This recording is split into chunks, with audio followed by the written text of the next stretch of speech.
This story begins with our protagonist telling us that he doesn't intend to go to any school or any other place of learning ever again. However, it doesn't seem like things will go as planned for him. Riding towards some place, he sighs while showing dissatisfaction on his face. His servant calls his attention, addressing him as Li Han, and informs him that they are almost there. Then it is revealed that the place they are heading to is the Grand Magic School of the Enrolls Empire. Alrelon, his servant, gets emotional upon realizing that he is being useful to his young master, despite being an old knight. While Alrelon appears happy with what is happening, Li Han, on the other hand, doesn't seem pleased at all. Li Han is dissatisfied to see that, unfortunately, in the end, he couldn't break away from the school, even in another life. Memories of his past emerge, showing us what happened before he reached that moment. Thus, we go back to the moment of his graduation. His classmate congratulates him on graduating and says they are finally free from the slave-like life students live and from the teachers of that school. We are shown his life as a student and how his teachers enjoyed giving him extracurricular activities, even on weekends. They gave assignments with short deadlines of only one night, forcing him to stay out all night studying. His diet was terrible, having to eat the same food for an entire week. His classmate says it is normal for students' routines to be like that, but that Li Han, more than anyone, is amazing for having endured all of that. Li Han then responds saying he just did his best given his position. As a joke, his classmate asks if he wouldn't like to repeat school since he doesn't seem to mind. Li Han says he doesn't care about appearances and that everything he did was nothing special, and now he doesn't want to go to any other educational institution ever again. He says he wants to live only for himself, and that way he will never have to be in a place like school again. The point of view shifts to what seems to be truck driver. This driver appears desperate because the brakes aren't working. He yells for anyone in front to get out of his way. However, the protagonist, who was in the middle of the street, didn't see the truck coming and only notices when it's right in front of him. In the end, all his effort and dedication to education didn't serve any purpose. However, his convictions could not be shaken, not even after his death. Thus, Li Han wakes up in a strange place with a child's body. He not only reincarnated, but also retained all his memories from his past life. Now called Lian Wardanas, he is the third son of a family of great mages in the Empire. After understanding his situation, he cries with emotion. He thinks he is finally being rewarded for the hard life he had as a student, and that now he has the chance to finally have a calm and peaceful life. However, he couldn't be more mistaken. In Ordana's household, there are rules, and the first one is that the first son will always have everything.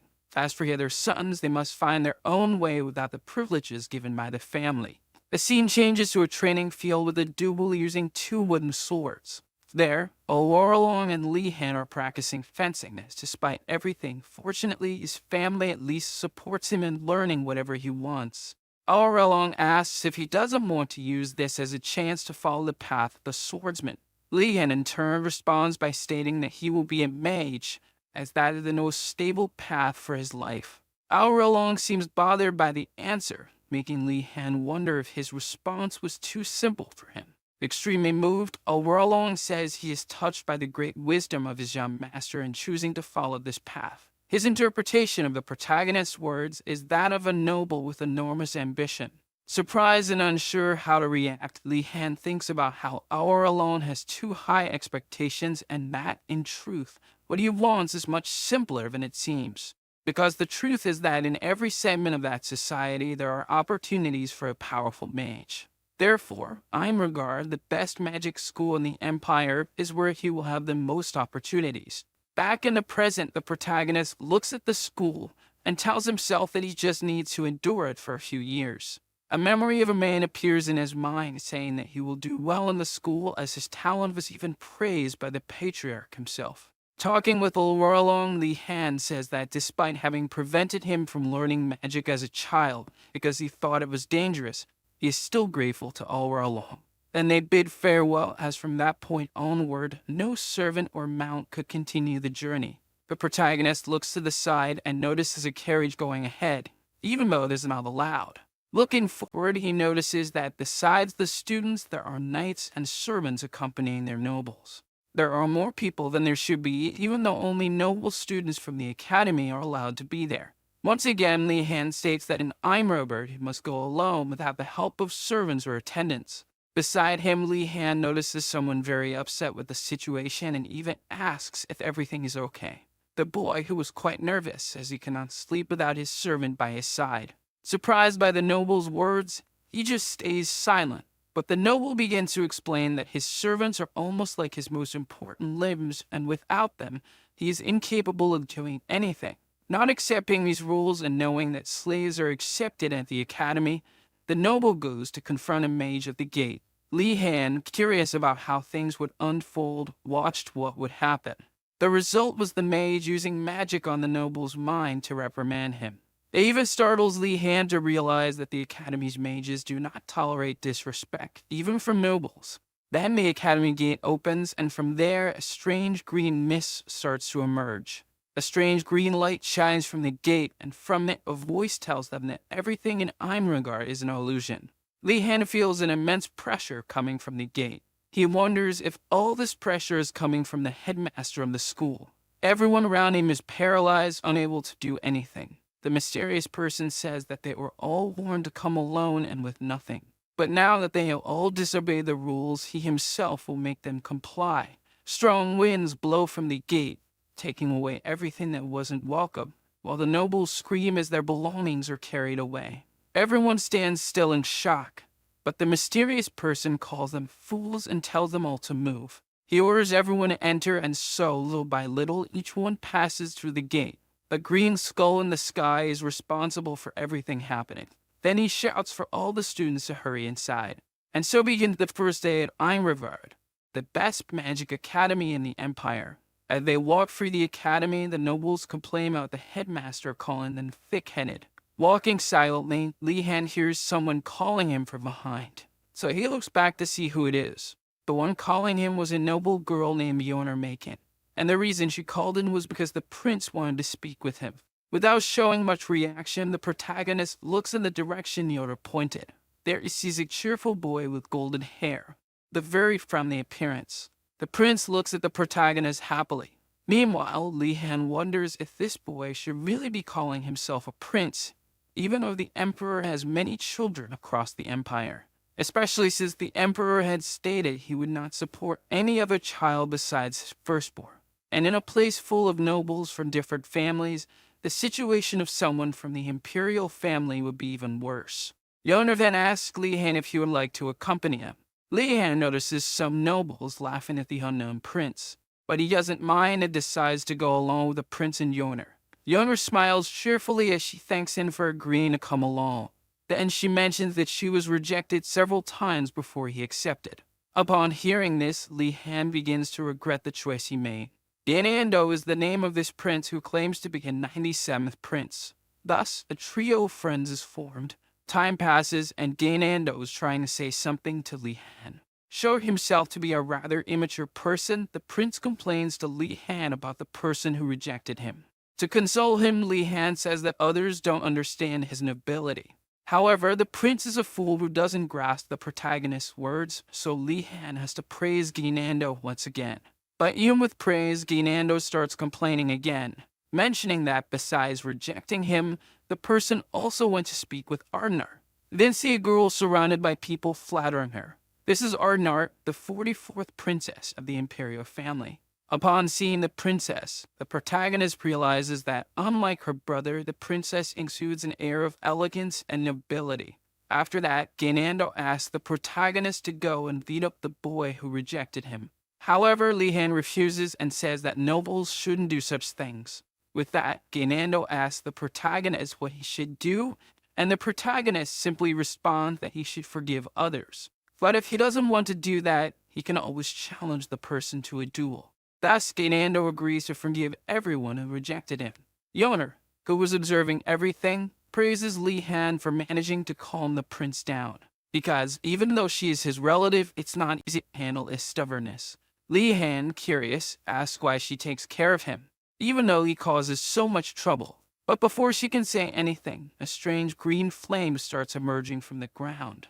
Once again, the skull appears before them, calling them thick-headed. A noble points at him and calls him a lich. Liches are great mages who have surpassed death and become undead. This surprises Li Han, knowing that a lich is the headmaster of an Imperial Magic Academy.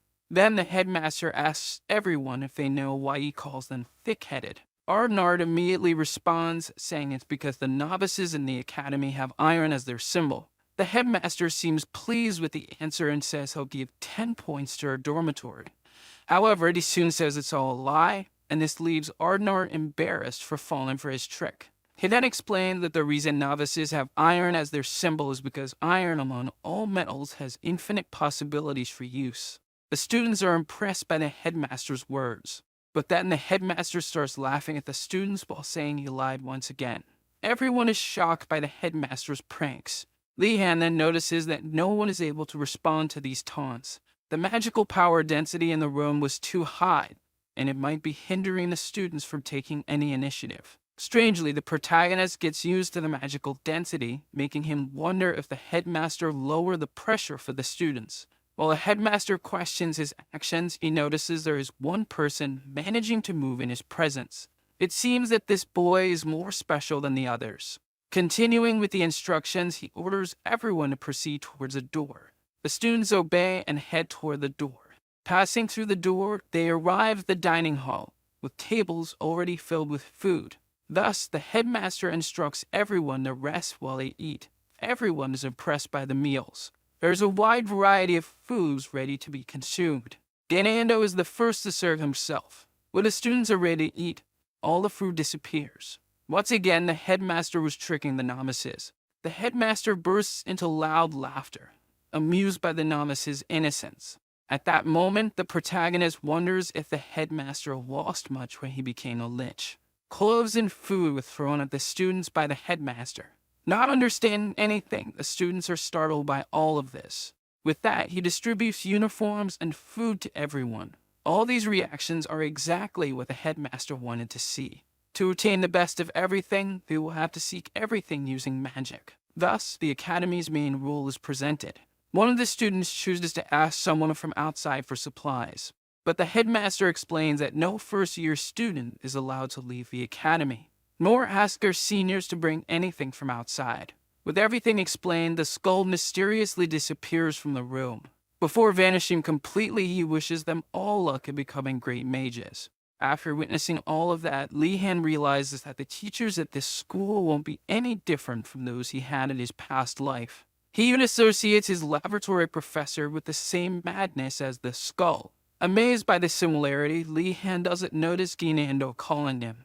Ganando complains about the treatment received from the lich, but Li Han continues to ignore him. Those low-quality clothes and food didn't please the prince of the empire. As for Li Han, who wasn't even paying attention to Ganando, he concludes that this place is actually better than he expected. Hearing this, Ganando thinks about how mysterious and strange the Wardnaz family is. In his view, one must be very mistreated to be happy with this kind of treatment from the school. Feeling sorry for the protagonist, Ganando even invites him to visit his home someday. Without further conversation, the two head towards the dormitories. In Enrolls, to prevent nobles from clashing with each other, the dormitories are divided according to status into 4 parts. First comes the Blue Dragon Tower for the high-ranking nobles. This is where the protagonists will stay. Next comes the Phoenix Tower for those who have dedicated themselves to the Divine Flame. It is an exclusive place for the religious members of the Empire. After that is the White Tiger Tower. This is where the families of knights who follow the path of both a knight and a mage reside. And finally, there is the all-knowing Black Turtle Tower. This is the dormitory with the most diverse group of people, ranging from slaves to low-ranking nobles. For this reason, it is the dormitory that suffers the most discrimination from others. To noble students, this dormitory holds no value. However, someone seems strangely interested in them. That was Li Han, who believed they would make great business partners. He couldn't stop thinking about the great business opportunity that would come from befriending the people from this dormitory. A noble shouts his dissatisfaction with those people. Everyone looks in the direction of the noble. After seeing that he managed to grab everyone's attention, he arrogantly asks if he said anything wrong. The protagonist, who doesn't want to lose his future business partners, steps in to defend them. He tells the noble that there is no status difference between the students there, and that he shouldn't act so arrogantly. Since the protagonist is from the Wardeness family, his words carry weight. With that, the protagonist feels pleased, thinking he gained the respect of everyone. But things don't go as he expected, and some people seem terrified that he is from the Wardeness family. There are several rumors about the Wardeness family, including one that says the patriarch is a dragon. Such reactions even surprise him. Seeing that Yoner is nearby, he takes the opportunity to ask if these rumors match his appearance. But to her, Li Han seemed quite dignified. Gainando sees the two talking from a distance and complains about being left alone. As the two make their way to the prince, Li Han takes the opportunity to ask once again why she puts up with this prince. With a quick response, she says it's all because of his mother. The scene shifts to a large palace. These are memories from when Yonar was still a child. She is playing next to a beautiful lady, when suddenly she spills wine on the woman's dress after stumbling. The person whose dress she just stained is none other than the Empress. Seeing the terrified child, the Empress picks her up. Comforting the girl so she wouldn't be scared, she says it was just a small mistake. Extremely moved, the girl looks up her Empress. However, the entire image is shattered as Yoner tells us that it was all an illusion from the protagonist. It's nothing but a bribe the Empress uses to make Yoner befriend Gainando. After hearing this, the protagonist sees an incredible opportunity, which is to become friends with the prince as well. Walking through the academy, the protagonist realizes that the academy is so large that it even has lakes and forests inside it. Thus, he understands that the Lich was telling the truth about them having to find everything themselves. Looking to the side, he sees students lost, not knowing where to go. Asking Yoner what's going on, she responds that the path to their dormitory should be just ahead. Confused by this, he approaches to find out what's happening. The ground trembles, causing everyone there to panic. A strange tower emerges from the ground. Unable to believe what they saw, the students wonder what that tower is. The tower seems quite small for everyone there, even making the prince uncomfortable with its size. While Li Han is curious about the tower, the prince continues with his complaints. As they step inside the tower, something unexpected happens. Everything disappears, leaving the protagonist alone in a dark space. Not understanding what is happening, the protagonist searches for everyone who was around him. A mysterious voice greets him, asking where he would like to go. Observing the entire space around him, he realizes that everything there is magic. After understanding his situation, he asks what his options are. The mysterious voice praises him for understanding things so quickly. Then it proceeds to explain that he can only choose between his room and the freshman hall for now. Having heard this, he asks if there will be more auctions in the future. It is explained that more places will be unlocked when he discovers their names, but for now, it is restricted by the headmaster himself. With only two choices, he decides to go to his room. Once again, Li Han is welcomed and transported to his room. In his room, Li Han reads about enrollment. Only one subject is mandatory, while the others are optional. Reading the book, he discovers that the headmaster's name is Osu Gaminaltes. To Li Han, this academy is less restrictive than he expected and lighter than his previous life school. Even his room is comfortable. However, the other students do not share the same impression as he did. Satisfied with everything, Li Han decides to go see which subjects the others will choose. In the freshman hall, Li Han and Yoner talk together. Yoner says she wants to follow the path of alchemy. She explains to Li Han that her goal is to become a great supplier of products for the palace. She gets excited and suggests that the protagonist join her. But for him, it's too difficult to establish oneself in the market, and that's not what he's looking for. Seeing that Li Han doesn't seem interested, Yoner asks which subjects he is interested in, and in his mind, all he wants is something easy and with little competition. He simply desires to become a simple civil servant for the empire. However, he lacks the courage to tell Yoner that his desire is something so simple. In the end, he just gives vague answers. But their conversation is interrupted by the desperate prince saying that his room was invaded. The two, knowing how the prince is, don't pay much attention to his words. Even when he says his belongings were stolen, he's ignored. The day passes, and Li Han is reading about the basics of magic. This is the only mandatory topic of study at the academy. As he closes the book he was reading, he notices something around him. All the students looked exhausted. With the shortage of food and the discomfort of their beds, The nobles did not have a good night's sleep. Li Han finds this situation strange because nothing bothered him. Memories of his past when he was a simple worker surface in his mind. With no breaks or rest, he even had to eat cereal bars for lunch. Yunit's co-worker had no choice. His co-worker would even promise a feast in the end, which was nothing more than ramen. To his misfortune, it really was ramen that he had for dinner after spending the whole day working, having eaten nothing but a cereal bar. After recalling his past, the protagonist feels glad that his situation is much better in this life. Students in front of him say they have reached the classroom. They open the classroom door absent-mindedly, not looking ahead. When they decide to look up, they are startled by what they see inside. One of the students even falls backward in shock, while the other asks if that is really a classroom. There is someone inside with a different appearance, with fangs in her mouth and blue skin. It was a troll who, for some reason, was already waiting for them all there. In this world, trolls are nothing but fierce and savage monsters. However, for some reason, right in front of them stood a troll wearing regular clothes like a person. The troll tells them to hurry in as they are in the right place. So, everyone takes their seats. With everyone silent, she introduces herself first, saying she's a half-troll and that her name is Garcia Kim. To calm the frightened students, she says there's no reason to be afraid. After all, she doesn't meet humans. But then she suddenly starts licking her lips. Her expression shifts to that of a predator eyeing its prey as she says she won't do anything as long as her stomach is full. Her words scare everyone, even shocking the prince. Garcia Kim soon regrets the joke she made. Moving on to the lesson, Garcia explains that most spells won't be used because they are too dangerous.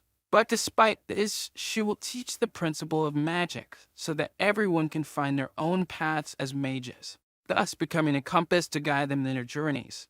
They are relieved to see that she is not like the headmaster they had met. Her first question to the students is what a mage or magic is. Ardnar answers by saying that being a mage is shaping the world to one's will. Garcia praises her answer but says there is still more to it. She then adds that a mage must be able to sense and manipulate the mana around them. However, that alone does not make a mage. The ability to gather and combine magical power to create outcomes is also necessary. With the need to create spells and regents, a strong will is crucial above all. To make sure everyone understands well, the teacher asks them all to try.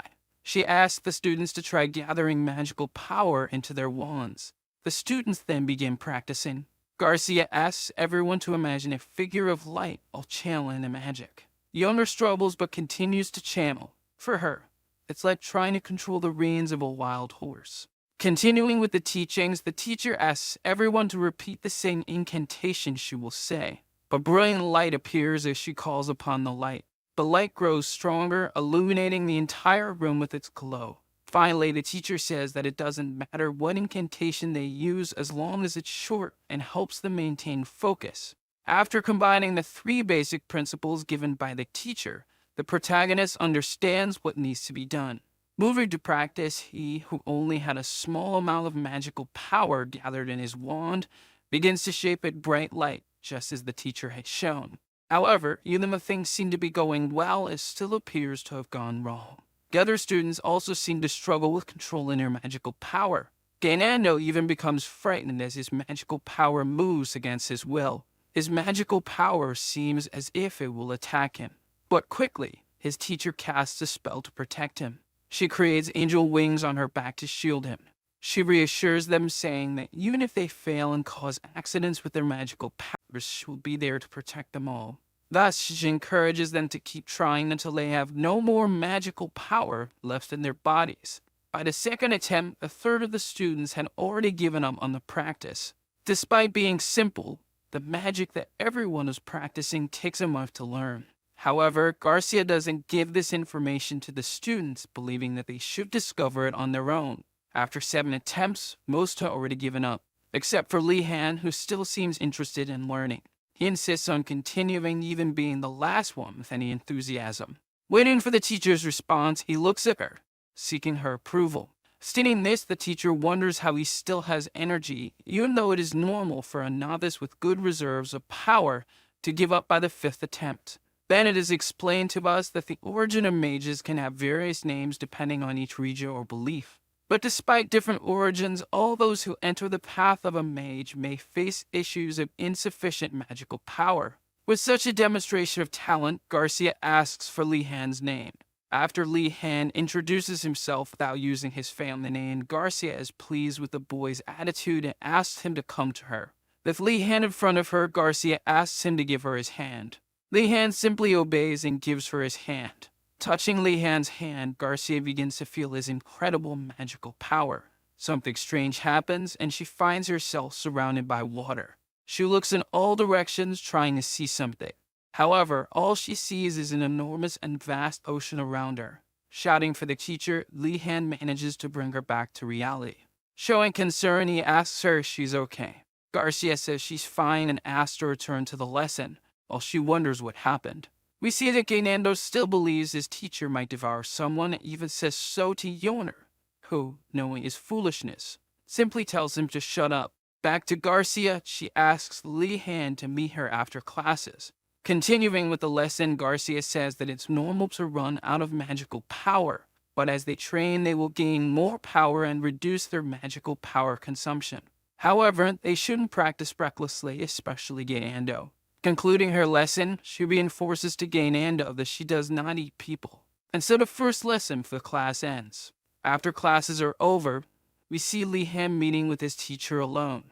Garcia then begins explaining why she called him to meet her after class. The truth is that she had already heard of Li Han from the headmaster himself. Li Han is startled to learn that he caught the attention of the lich, whom we thought was nothing but a lunatic. But Garcia quickly reassures him, telling him not to worry, because despite appearances, the headmaster is a kind person. The truth is that the headmaster carefully observes all the students without them knowing. Together with the teachers, the headmaster discusses every new student entering the academy. And in his observation of the protagonist, the headmaster mentions that Li Han possesses a great foolishness. Garcia even wonders why Li Han would have such great foolishness. Perhaps it's a reference to a saying that someone who seems very foolish may, in fact, be hiding great wisdom.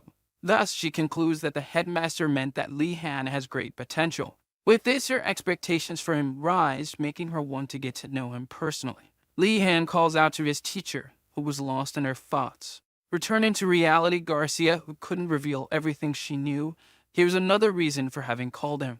The reason is the fact that he possesses a lot of mana. But for Li Han, this reason doesn't make sense, as anyone can increase their mana reserves with training. However, it's not just about having a lot of mana. For Garcia, Li Han's mana is at a level where she cannot even measure its limit. According to her, in this world, the base amount of mana a person has is also considered a talent. It makes it easier for a mage not to have to train their mana reserve. Hearing this explanation, the protagonist is delighted with his incredible talent. But his true happiness comes from knowing that this will make his life easier. Expressing pity in her eyes, Garcia doesn't seem to share his joy. Confused, the protagonist asks why she doesn't seem happy. She then explains that there's a problem with having too much mana. Just as it's easy to control water in a cup, mana is easier to control when it's in a smaller quantity. However, like an ocean, the amount of mana that Li Han possesses would be almost impossible to control. Li Han is shocked by his teacher's words. Thus, the most essential thing for a mage is what he will struggle with the most. The thought of having great difficulties controlling his mana leaves him desperate. However, Garcia gives him a strange bracelet. She explains that the bracelet will absorb his mana to help him, making him excited again. But his happiness is cut short when she says it won't be that simple. She tells him that he must practice using mana constantly to avoid problems, giving him permission to practice alone.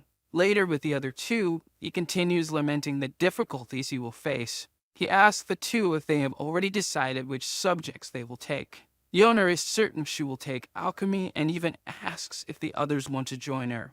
Gainando mocks her choice and even says it's a path for mere servants. This ends up irritating Yoner and making her lunge at the prince. Seeing her fury, the protagonist decides to just watch. She calls out to Gainando, who looks back carelessly. With a punch, she sends him flying, telling him not to look for potions to heal himself. Meanwhile, Li Han simply observes Yoner's technique, concluding that it was a well-deserved punch. Later, As they walk, the protagonist asks Yoner if she didn't overdo it with that punch. But seeing Yoner's reaction, the protagonist realizes that it's already normal for her to hit him. Changing the subject, the two observe students from another tower nearby. These students who belong to the Black Turtle Tower keep staring at Lee Han. In this tower, commoners usually react with fear or displeasure when they encounter a noble. However, these students in front of him display hostility upon seeing Lee Han, deciding then that it would be best not to get involved with these students. Everyone arrives at the academy lawn for their next lesson. An unfamiliar voice asks if everyone has arrived. Lee Han thinks it will be another teacher from a very different race giving the lesson, but he is disappointed to see that it's just a simple dwarf. His name is Uregalun Jumdar. Uregalun begins by saying he knows everyone is wondering why they are there outside the academy buildings.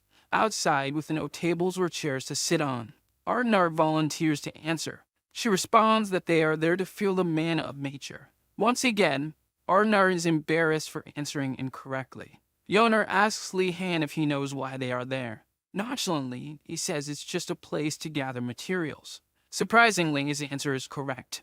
Professor Urigolam smiles at Lee Han's response. Ardnar, on the other hand, looks at the protagonist with an envious gaze. This makes Lee Han worry about the possibility of having a rival. Urigolam calls everyone's attention and begins his explanation of what is essential for alchemy. It is common knowledge that in alchemy, one needs talent and good mana control. However, the professor says that reality is not quite like that. What is truly necessary is the ability to acquire materials. Yoner, who is the most excited about the lesson, has her expectations shattered in an instant. Ardnar says it's an exaggeration for something like that to be a fundamental skill for alchemy when one can cultivate or buy the materials. Some students also question whether something like this is really so important for alchemy. Hearing all of this, Uregalun becomes enraged. He even goes as far as calling everyone thick-headed for not even knowing the basics. Uregalun then explains to everyone that only 10% of the materials can be cultivated personally. As for purchased materials like medicinal herbs, they are often useless due to the poor collection methods of adventurers. It's even outrageous to him that such sensitive products like medicinal herbs receive such rough treatment during collection. But he soon calms down and concludes by saying that it is essential for an alchemist to know how to collect materials. Tired of explaining, Professor Urigolam makes papers appear in his students' hands.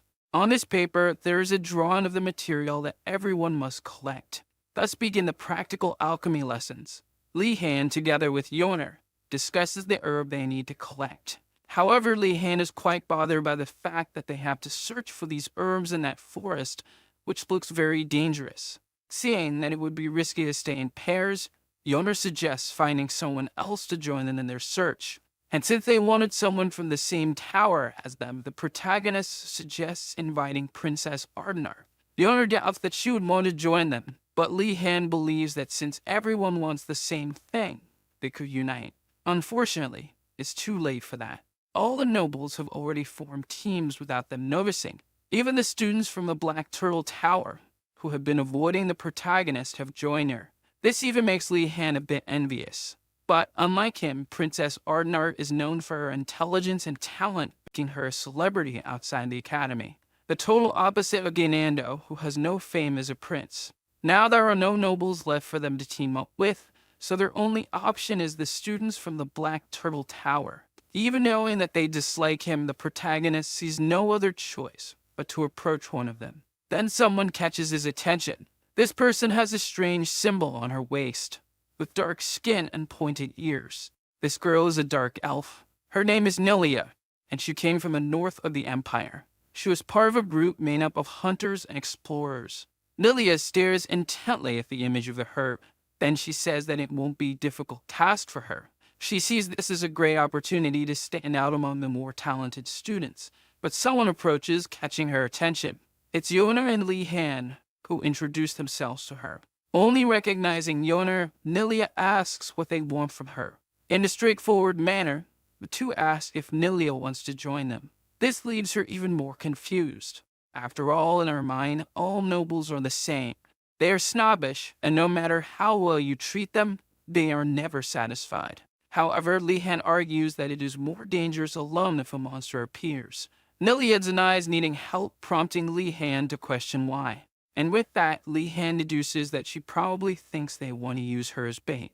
Nelia tries again to say she will go alone, but the protagonist cuts her off. He argues that she doesn't know the dangers of that forest, and even if she finds the herb, she won't be able to transport it alone. He concludes by saying that it would be foolish to do something like that, which leaves her even more embarrassed. He continues to tease her, making her finally give in. Yoner, seeing all that manipulation, wonders what the Warden's family teaches its children, so they head into the forest in search of the herb they need. Nelia takes the lead, jumping from branch to branch, while the other two watch from behind. Yoner is impressed by her hunting skills, while Li-han comments that her muscles are well developed and her hands look like those of someone who frequently uses a bow and arrow. Nelia, hearing all of this, feels uncomfortable. She then looks at the protagonist with a certain strangeness in her eyes. To her, Li-han has an odd aura, as if he can tell what others are thinking. But her thoughts are interrupted when he says that he only knows she's a hunter because she has the Shadow Patrol symbol on her waist.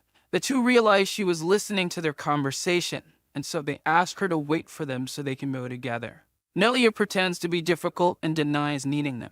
Li-han argues that only Yoner could identify the herb since she already has experience with the plant. Becoming increasingly annoying with Li-han, Nelia asks what his role in the group would be since she is the guide and Yoner is the one who will identify the herb. Knowing that Nelia wouldn't be happy to hear that he just wants to tag along, Li-han gives the excuse that he is there to protect them.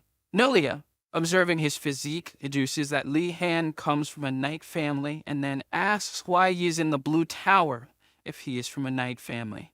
But Li-han responds by saying he is from the Warden's family. Like everyone else, Nelia reacts with shock upon learning this. She even shouts out the name Warden's in astonishment. Her reaction is that of someone who has just heard the name of a terrifying monster, making even Li-han worried about what kind of rumors exist about his family. The owner then explains that among noble families, the Warden's are the ones with the most bizarre rumors circulating about them. This makes Li-han curious to know what these rumors are. There are many rumors, and some of them claim that the patriarch is a dragon who, during the Undead Fury incident, burned all the undead with his flames. Others say that the family has contracts with ancestral spirits, which is why they possess great talent for magic, but at the cost of losing their emotions. There is even one that says the family is ruthless because once a mage from the Warden's family annihilated a city during a rebellion. After hearing all this, Li-han finally understands why everyone looks at him as if they were seeing a monster. Even so, Li-han questions why only his family has these rumors despite there being many mages from different families who are involved in major incidents. Nelia, who had been watching him the entire time, changes her impression of him. She finally sees him as a normal person and not as a heartless monster. Then she tells him to stop crying over these rumors and to get back to searching for the herb. The search continues with Yoner and Li-han on the ground, while Nelia moves through the treetops, swinging from vine to vine like Tarzan. Nelia spots something that catches her attention. She then approaches the other two to inform them. Afterward, she asks them to see what she found. It was the shallow footprints of something large. She becomes curious about what it could be, but Yoner, despite trying to be polite, doesn't seem interested at all. Seeing this reaction, Nelia feels strange being the only one who likes these things. However, Li-han also appears interested in knowing what it is. This surprises Nelia, making her quite happy. She then asks Li-han if he really found it interesting, and he quickly responds, asking why it wouldn't be interesting to him. To her, it's very strange for someone from a noble family to be fascinated by wildlife. Feeling increasingly embarrassed, Nelia ends the conversation, telling them to always be cautious when encountering something like that. And specifically in that forest, it's hard to know what resides there. After all, there are various rumors that different types of monsters inhabit the Academy's forests. Since Immergard is covered in mana, monsters are always present there. Even artificially created monsters can be found. From this point, they decide to change their route and follow the footprints to reduce the chances of a monster ambush. Li-han then asks Nelia to teach him how to walk in the forest. Nilia doubts that Li Han will be able to learn, but he insists, saying he will do his best. Seeing his persistence, Nilia turns around to speak. With a smile on her face, she challenges him to see how far he can go. So they set off again in search of a herb. The three walk for the forest until they finally find the herb. However, to their misfortune, there are only 2 herbs in that location. The owner suggests going elsewhere to look for more, but the other 2 remain silent, staring behind her. When Yona decides to look as well, she's immediately startled. A creature is approaching them. It's a giant boar coming their way. The boar stares at them fiercely. Li Han warns them that this is no ordinary boar. The boar assumes an attack stance toward them. Without weapons, Li Han draws his magic wand to use as a weapon. In this world, the wand can have its size modified whenever the user wants, and so Li Han transforms it into a spear. Nilia is impressed and remembers the family he comes from. Warden as the family of great mages who most likely learn magic even before going to school. Feeling confident, Li Han prepares to face the creature. But Nilia tells him that if it doesn't work, he should run because she will distract the creature so the other 2 can escape. The owner and Li Han are moved by Nilia's selflessness, but she, embarrassed, responds that she is the only one capable of doing it among them. Li Han thanks her, and the boar charges furiously in his direction. To Nilia, it looks like Li Han's about to use some magic to defeat the boar. Gripping his spear wand tightly, Li Han prepares himself. Then we flash back to when Li Han was 10 years old, being taught the importance of using various types of weapons to handle different situations. For only in this way can a person go through the process of enlightenment and become capable of infusing mana into their weapon, thereby creating an aura. However, only a few managed to reach that level. Li Han, who was receiving all this training about aura, didn't see the point in learning how to use it, as he only wanted to become a mage. He told Arlong that there was no reason for him to train his body. But Arlong completely misunderstood Li Han's words. This misunderstanding only motivated him further to train Li Han to become an aura user. Back in the present, we see Li Han charging forward. With his wand spear, he thrusts it into the boar's mouth. The other 2 are startled by his unexpected action. The boar writhes in pain, and then falls to the ground, dead. The 2 were even more shocked at what they just witnessed. They expected him to use magic to kill the boar, not to simply use his wand as a melee weapon. Although it may not seem so, the wand is extremely durable and can be used in physical battles. However, it shouldn't have been possible to kill a boar, then it turned into a monster with it alone. The only reason the protagonist was able to kill the boar was that he unconsciously used mana in that attack. Out of pure survival instinct, Li Han used something akin to an aura. After this, they check to ensure the boar is truly dead. Confirming the creature's death, Nilia takes the wand out of the boar's mouth and hands it back to Li Han.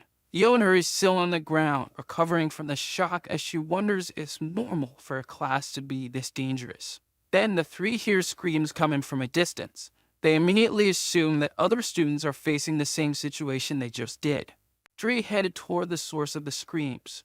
Upon arriving, Nilia is the first to assess the situation. Below the cliff where they are standing, there are students facing the same challenge they did. Since there are several students together, the protagonist suggests they simply observe the situation. Down below, one student decides to confront the creature. This student is Ashen Dalkert. The owner is the first to recognize his identity. Dalkert is a very famous aristocratic family, almost like the prime ministers of the empire. Because of this, Li Han believes he might be able to handle a boar. Standing in front of the princess as her knight, he appears confident to face the boar. He then shouts at the boar, declaring he will be able to predict all its movements. The boar charges at Ashen as he dodges to the side. Seeing an opportunity, Ashen strikes the boar. The blow is ineffective, causing only a slight movement and making the boar even angrier. The boar then delivers a powerful kick, sending Ashen flying. It then turns its gaze toward the other students, but someone steps forward to protect them. It's the princess, who takes the lead to defend everyone. Nilia is impressed by the princess's courage, while Yoner asks if Li Han will do anything. Li Han remains silent, just observing. The boar slowly advances for the princess. Ardner begins to think about what to do. With her wand in hand, she prepares to face the boar. However, before she can act, the boar is attacked from behind. Confused, she looks at the scene, not understanding. The boar then collapses unconscious. Behind it is Lee Han, grateful that he wasn't noticed before his attack. With Nilia by his side, she explains that this is the main reason for approaching an enemy against the wind. Arnart watches him and recognizes him once again. She formally thanks him, and Lee Han responds in the same manner. Nilia observes their conversation and asks Yoner why they are being so formal with each other, even though they are students of the same year. Arnart promises to repay him for his help, and Lee Han immediately asks for a favor. Asking him to state his request, Arnart feels nervous about what he might ask. Lee Han then requests that she tell him which classes would give him the easiest path to good results at the school. Hearing this, Arnart feels a great disappointment in Lee Han. She can't believe that a wardenaz would seek the easy way out, and she assumes that Lee Han is just trying to provoke her. But Lee Han, with an innocent smile, continues to ask if she knows the easiest method. However, someone shouts from the forest, claiming to have the answers to his questions. This makes Lee Han extremely nervous, as if he already knows what is coming next. It feels as if he has been in a similar situation in his past life. An uncomfortable but very familiar feeling takes hold of him. Behind him, someone calls out his surname. It's his professor who responds to Lee Han's question, saying that the alchemy class is where he will find the ease he's looking for. Seeing an incredible resemblance between the alchemy professor and his past life teachers, Lee Han is shocked. However, he quickly calms down, saying that he already knows how to handle such situations. With a fake smile on his face, he replies, saying that something like this is only possible with passion and love. Rigolum says he was expecting this answer. Therefore, he will help him find his passion and love. The other students and even Ardenar are impressed that Lee Han has managed to catch the attention of yet another teacher, while Eurydice stands there observing everyone. After assessing the situation with his students, Regulum decides to end the lesson for the day. However, he expresses his dissatisfaction that only 2 groups encounter the boar. He explains to the students that his intention wasn't just for them to search for herbs.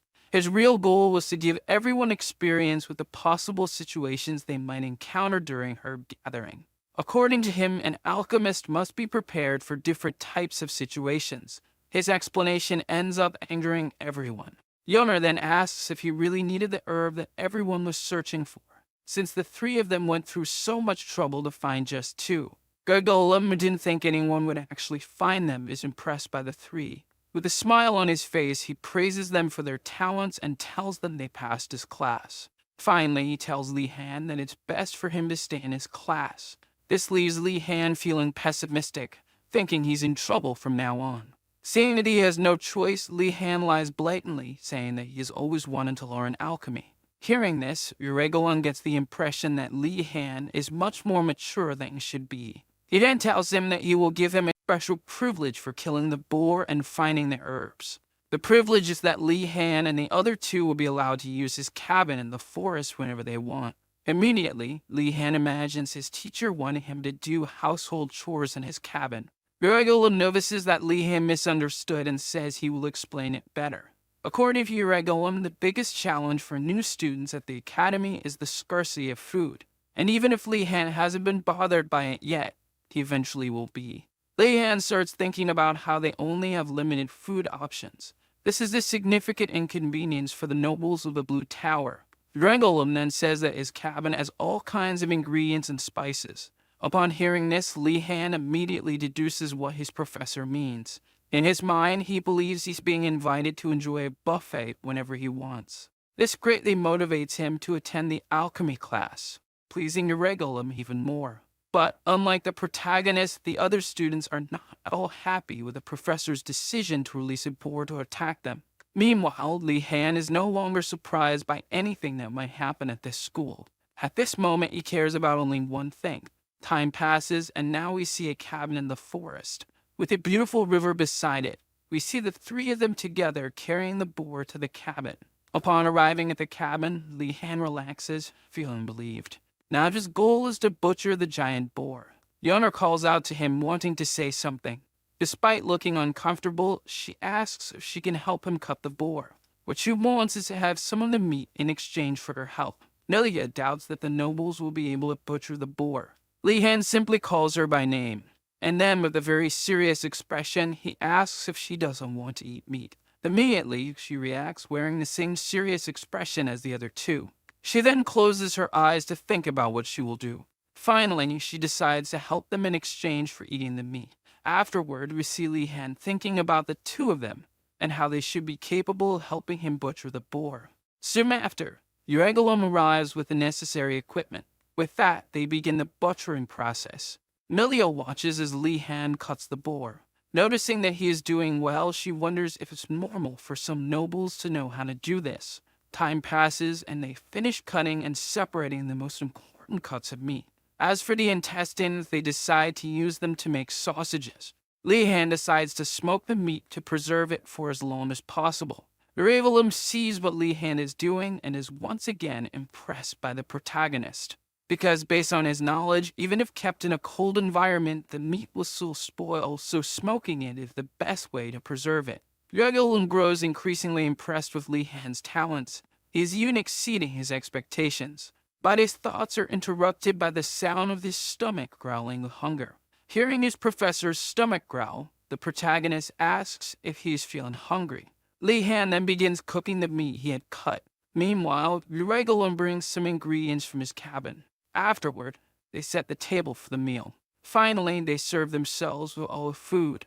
Uregulum serves himself a sandwich with bread and 2 pieces of meat. Nilia and Ewan combine the meat with bread and jam brought from the cabin.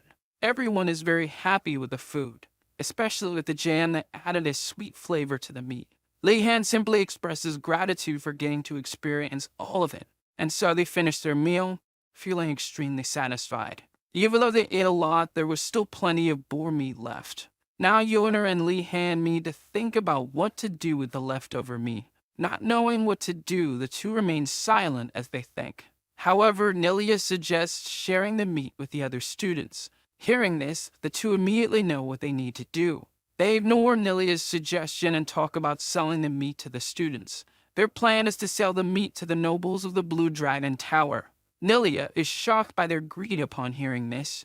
She doesn't know it yet, but the two have a strong desire to earn a lot of money for their future plans. Still skeptical, she asks if they really plan to sell everything for money. The two ask if she wants to join them, but she says she will donate her share to her friends. To them, it makes no sense to give away what we sold for profit. Uregulum laughs while watching the three argue. To him, the three are very talented but can also be quite troublesome. Sitting under a tree, Uregulum smiles up at the sky. To his delight, his days are going to be much more lively from now on. Time passes, and now we are back at the Blue Dragon Tower. There's a strange smell in the area. The students passing by start to notice the aroma. It's the smell of roasted meat. There are people grilling meat near the noble's tower. It's Yoner and Li Han, smiling as they ask others if they are hungry. The nobles are startled and confused by what is happening. They then ask the two what they are doing there. However, Li Han doesn't respond, but instead invites them to sit, saying he will serve them. This makes the nobles excited and drooling with hunger. However, it won't be free and will cost 2 silver coins per person. Afterward, the nobles who eat the food are moved, grateful to be eating meat after so long. Everyone cheers happily, shouting the protagonist's and Yoner's surnames. Yoner, along with Li Han, is delighted to have sold so much food for a high price. The two then share a mischievous smile, pleased with their profit from the nobles. Hearing noises outside, Gainando exits the tower starving, when suddenly he sees a pile of meat in front of him. Li Han notices his presence and greets him. Then he tells Gainando to enjoy and eat. The prince sits down at the table to eat. But before he can touch the meat, Li Han steps in, stopping him from eating and asking for a silver coin. Gainando questions whether Li Han is really charging him and says he doesn't have any money. While pulling something from his pocket, the protagonist tells Gainando that this won't be a problem. From his pocket, he pulls out a loan contract for Gainando to sign so he can pay for his meal. This makes Gainando tremble with nervousness, as if he wants to say something to Li Han. And then he signs the contract while shouting with emotion, believing that Li Han is too kind to him. He even cries with joy, thinking he has made such a great friend. Behind him, Yoda and Li Han smile as they watch him eat. With that, the day ends with everyone satisfied. The next day dawns, and now the students must go to their next class. Everyone heads to the classroom. The next class is about basic personality education for magic. But two nobles there question whether such a class is really necessary for nobles like them, even making Li Han laugh at the level of arrogance these nobles display. Afterward, everyone goes to their desks, and then a familiar voice greets them. The protagonist immediately recognizes that voice. It belongs to none other than the crazy lich from the first day, but now he is their new teacher. The first thing he does is observe the students. He notices that, although it took a month, everyone managed to find food. Hearing this, a noble with blue hair asks if the headmaster really expected everyone to find food on their own. As he begins to complain further, the headmaster silences him with his magic. After that, the headmaster, with a mocking smile, says he is pleased that they all managed to understand what they needed to do. In his mind, he thinks about how the Blue Dragon Tower is developing much faster this year. Usually, the Black Turtle Tower ranks first and the White Tiger Tower second. The Blue Dragon Tower, which is filled only with nobles, is typically the slowest of all. Noticing that the nobles are doing well makes the headmaster happy. However, he knows that all this is thanks to one person. Everything is going well because Li Han is there. To the headmaster, Li Han is different from the others. You almost can't believe that he comes from such a prestigious family. Since flexibility and creative freedom are important to being a good mage, a headmaster often struggles with new noble students. Then the blue-haired noble asks the headmaster what the purpose of this lesson is. The headmaster praises his question, but before answering, he asks the student what he thinks it could be. But the student responds that he doesn't know. The headmaster then explains that this lesson is important because the emperor made him take responsibility for the mages who graduate and cause problems for the empire. The headmaster's answer leaves the students in disbelief. Angry, the headmaster comments that the senior students cause many problems outside the academy, and because of that, yet take responsibility for their mistakes. In a furious and threatening tone, the headmaster asks if the students understand the importance of the lesson. Continuing his talk, he says that no mage is different and all can cause problems in the future. And so he instructs all the students to read the same page from the book together. He makes everyone read aloud about not harming others. Still unsatisfied, he tells them to speak louder.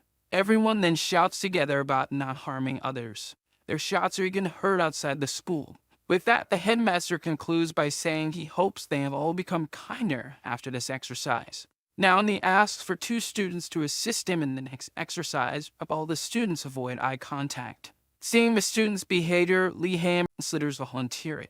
The headmaster, however, threatens them, saying that everyone will suffer more if no one volunteers. Li Han then takes the initiative, thinking that this might bring him some benefits. The headmaster reacts with a slight tone of surprise, and with a malicious smile on his face, he seems pleased that the protagonist volunteered. With a fake smile, the protagonist says it is an honor for him to help his teacher. But the headmaster sees through his falseness and says he hates hearing lies. However, he forgives him for being a person in action. Ganando, who is beside him, asks if he's crazy for wanting to help the headmaster, because no one knows what might happen when getting involved with the headmaster. Another student approaches and tells Ganando that the protagonist is actually sacrificing himself for the others. Without a second thought, the prince naively believes his words. Then Ganando considers going along with his dear friend, but he's so scared that he can't even stand up. However, Ashen Dalker takes the initiative and volunteers to help the headmaster. The headmaster immediately recognizes him and his family. Li Han looks at Ashen and wonders if he had the same idea of gaining benefits from the headmaster. Ashen then adjusts his glasses as if trying to look cool. Turning back, he tells Li Han that he's now going to repay him for the help of the alchemy class. But Li Han says it's not necessary, to which Ashen replies that for the Dalkers, every debt must be paid. Suddenly, the headmaster interrupts the conversation, commenting that he needs their help immediately. He then begins to give them their task while using magic to float some papers to the two. Their task is to copy all the safety rules for the next class. Time passes, and it is now evening. Repeatedly, we hear someone saying they will not forgive him. This person is Ashen, who is extremely furious with the headmaster. His eyes are practically burning with anger over the headmaster, giving him a task that could have easily been done with magic. Beside him is Li Han, who is concerned about how angry Ashin is. To Li Han, the headmaster put them in this situation to encourage them to try using magic as a way to handle the task. However, he can't figure out how they could do that given that they aren't even capable of using the most basic magic. So he stands up from his desk, holding on to a small hope that the headmaster might have left some kind of clue for them. Ashin notices the protagonist going to the headmaster's desk and asks what he is doing. Leanne responds, saying that he is going to check the headmaster's desk for any hint or help. Besides, no one said it was wrong, so it couldn't be considered stealing. At first, Ashin is left speechless by his response. Then he concludes that in certain situations, stealing isn't wrong. So the two of them start searching through the headmaster's things. Li Han is the first to find something unusual. There is a drawer emanating a strange green glow. He calls Ashin over, saying he felt mana coming from it. The two of them stare at the drawer, appearing hesitant. But then Ashin takes the initiative and pulls it open. When the drawer is opened, a skull resembling the headmaster's pops out, startling them both immediately. Li Han identifies it as illusion magic. The illusion then begins to speak to them as if it already knew what they were trying to do. But before giving any answers, the illusion mocks them, saying it would be pathetic if they couldn't figure out what they needed to do. After the mockery, the illusion gives them the first basic control magic circle. Then it disappears. Ashin's body trembles as he realizes the headmaster's intentions. More furious than ever, he shouts in frustration about the headmaster's teaching methods. He even considers, along with Li Han, going to the headmaster to complain. But to his surprise, Li Han seems interested in figuring out what the headmaster wants them to do. Ashin calls him a traitor for doing what the headmaster wants. Li Han argues that complaining to a crazy headmaster won't accomplish anything. This convinces Ashin, who agrees, admitting that their chances of success are very low. With that, the two begin practicing the magic. To use this magic, you need willpower and must follow the incantation and required movements precisely. Only then can they successfully perform the magic. After a lot of practice, Ashin exhausts his mana. Li Han reflects on how difficult it can be to execute the movements for the incantation. In his view, aligning his movements with the mana feels almost like trying to balance on a unicycle while juggling. But then he calms himself and refocuses on the magic. To motivate himself, he thinks about the difficult situations he faced in his past life. His mind settles and he begins to execute the movements for the magic. Finally, he shouts, "Move!" The magic flows into the quill. The quill begins to move. Then the quill starts to fly in front of him. This makes him happy with the result, and Ashin is once again surprised by him. Now he tries to make the quill move to right, but it goes wrong and the quill flies rapidly toward the window, breaking it. Not understanding, Li Han is startled by what happened. The quill flew with such force that it only stopped when it hit a tree. Time passes, and now Li Han has two problems with this magic. To succeed with this spell, you not only need to complete the incantation, but also need to keep channeling this spell. Fortunately, channeling this spell is not too difficult for him.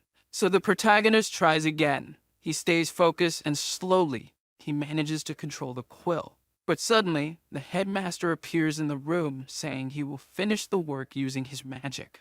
This distraction causes Li Han to lose control of the quill again. The quill starts flying uncontrollably around the room, until it heads straight for the headmaster. It hits him squarely on the head. Li Han is horrified, realizing he just attacked the headmaster. On the other hand, Ashin thinks what Li Han did is really cool. When the perspective shifts to the headmaster, we see that the quill crumpled upon touching him. The headmaster, seeing all of this, praises Li Han for once again exceeding his expectations. In the end, the headmaster didn't even mind what happened. Seeing that the headmaster is in a good mood, Li Han takes the opportunity to ask him for some tips on object control. Hearing this, the headmaster realizes that the protagonist, despite completing this spell, is still struggling with object control. Then he asserts that it is normal for all students to have this difficulty, and upon hearing this, the protagonist feels relieved, thinking it isn't a problem caused by his mana. But then the headmaster immediately says it was all a lie and that executing the spell is the hard part. He further adds that object control is only difficult for special people, and if Li Han wants to fix it, he will have to figure it out on his own. Extremely irritated by the response, Lee Han thanks him with a forced smile. However, this attitude annoys the headmaster, making him feel awkward about his mockery of the protagonist. He states that if it had been the other boy, he would have had much more fun. He then envelops the two with his magic while telling Lee Han that his knowledge of magic will grow as he uses it. He finishes by telling them both to go eat, teleporting Lee Han to the cafeteria. Lee Han is startled by the teleportation, but he quickly recovers, landing in a stylish pose. As he gets up, the protagonist complains that the headmaster never used this when they actually needed it, but did so now to send them away. Only when he looks around does Lee Han realize that he is the only one who was sent there. Looking around, there is no one else but him. He then heads to the table to eat bread with rice again. However, he has a little bit of meat stored with him. While he's eating, a strange figure approaches from behind. It's Princess Ardnar, who greets him. This surprises Lee Han as he didn't expect to find the princess there. Politely, he stands up and asks what brings the princess here. She then hands him a paper with the information Lee Han had requested earlier. This makes Lee Han grateful and he thanks her politely. When he opens the paper, something catches his attention. What she handed him were the details of popular courses, not easy ones for earning high grades. To his surprise, even the alchemy course was listed as one of the popular courses. He explains to the princess that he is looking for courses that make it easy to get high grades. This leaves her confused, not understanding what he means. So he starts explaining that popular courses are actually the most difficult because they are competitive, and that's not what he wants. After this explanation, she finally understands what he's after. To her dismay, a member of the Warden's family is seeking shortcuts within the school. She realizes that her impression of him was entirely wrong. Suddenly, she reaches into her pocket. From her pocket, she pulls out exactly what Lee Han wanted. Lee Han's expression changes completely to that of someone who has just received a great treasure. On the paper are 3 courses. The first is basic swordsmanship, which is rarely attended in a school of magic. The second is basic magical combat, which doesn't attract students since most are interested in magic for research, not combat. But none of this matters to the protagonist who only wants to make his life easier. With a look of disappointment, the princess walks away after being thanked by Lee Han. Another day passes. As he walks, the protagonist laments that his friends refuse to join him in the unpopular classes. The first to decline was Gainando, who saw no reason to take those classes. Then Yona refused with some excuse. Lastly, Ashen was outraged by the protagonist's choices. Despite everything, the protagonist accepts their rejection, knowing that those classes are unpredictable. But he knows for a fact that teachers are usually harsh and don't care what you do after their classes, often assigning very exhausting work. Therefore, he needs a subject where he doesn't have to worry about the lessons. He approaches the classroom and notices something. Curiously, the basic magical combat class is held in the academy's basement. An eerie feeling that something is off about that place lingers over the protagonist. In the Empire, there is a saying that one should never enter the magical tower recklessly, as you can become part of children's stories about kids who were trapped for a week inside the tower. As a child, the protagonist read these stories but thought they were exaggerated. Arlong then confirmed, saying that the stories were indeed exaggerated and that, in reality, one wouldn't survive in such a situation. This scared Lee Han as a child. Einringard is, above all others, the most terrifying tower. For this reason, no student has ever explored the academy, even though they're very curious. Despite being afraid, the protagonist tries to convince himself to enter the room. Then suddenly, the headmaster appears beside him, asking if he plans to enter the first level of the academy basement. The protagonist is startled by the headmaster's sudden appearance, but he regains his composure, seeing this as an opportunity. He then greets the headmaster politely. After that, he asks if the headmaster could tell him anything before he enters the basement. The headmaster responds that he has nothing to say, but adds that he will place a flower on Lee Han's grave if his body is ever found. Filled with anger, the protagonist curses the headmaster in his mind, but continues to maintain a fake smile on his face. This is the attitude the academy expects from its graduates. State no other choice, the protagonist decides to venture into the basement. As he walks through the basement, the protagonist notices that everything seems quite normal. However, the door to his classroom looks extremely intimidating. a person passes by him. It's a student who appears to be there for the class as well. Seeing this, the protagonist feels relieved that he is not the only one attending this class. But, unfortunately for him, the student's there and only taking a wrong turn. As they head back the way they came, the students doubt if anyone would be crazy enough to be there willingly. Feeling foolish, the protagonist decides to open the door. When he enters the room, he sees that there are 3 other students besides him, and now stands next to a human and an animalistic girl. However, he hears the elf mention that he thinks he's in the wrong class. As he heads to his desk, the protagonist notices that there is an orb on each desk. Then, from the back of the room, the teacher appears, asking everyone to take their seats. No one had noticed him until he spoke. He appears to be a vampire. His name is Greg Sangrento, and he is their new teacher. Greg Sangrento introduces himself calmly as the teacher in charge of the class. In a composed tone, Professor Greg expresses his eagerness to teach everyone. He then begins the lesson by explaining that the orbs on the desks are a type of mana-sensitive mineral called star spirit stones. These stones emit divine power and are capable of changing when infused with someone's mana. Therefore, the professor asks his students to infuse their mana into the orbs. Li-han tries but doesn't feel confident that he will succeed. Everyone infuses their mana into the orb, making it float. Seeing how easy the exercise is, Li-han questions if the stone is special, something like an artifact rather than a simple stone. He even notices that there are markings on these stones, possibly made by the teacher. However, a student behind him seems to be struggling to control the stone. The stone starts flying uncontrollably upwards, until it suddenly stops high up. Professor Greg then explains that the orbs are controlled by the user's will, but are also limited by him to prevent destruction in the classroom. The student sighs in relief after hearing this. However, the orb flies toward him and punches him in the stomach. Afterward, Greg explains that the orbs are not restricted from causing harm. He even warns them to be careful not to destroy the orbs. Then he instructs everyone to make the orbs float again.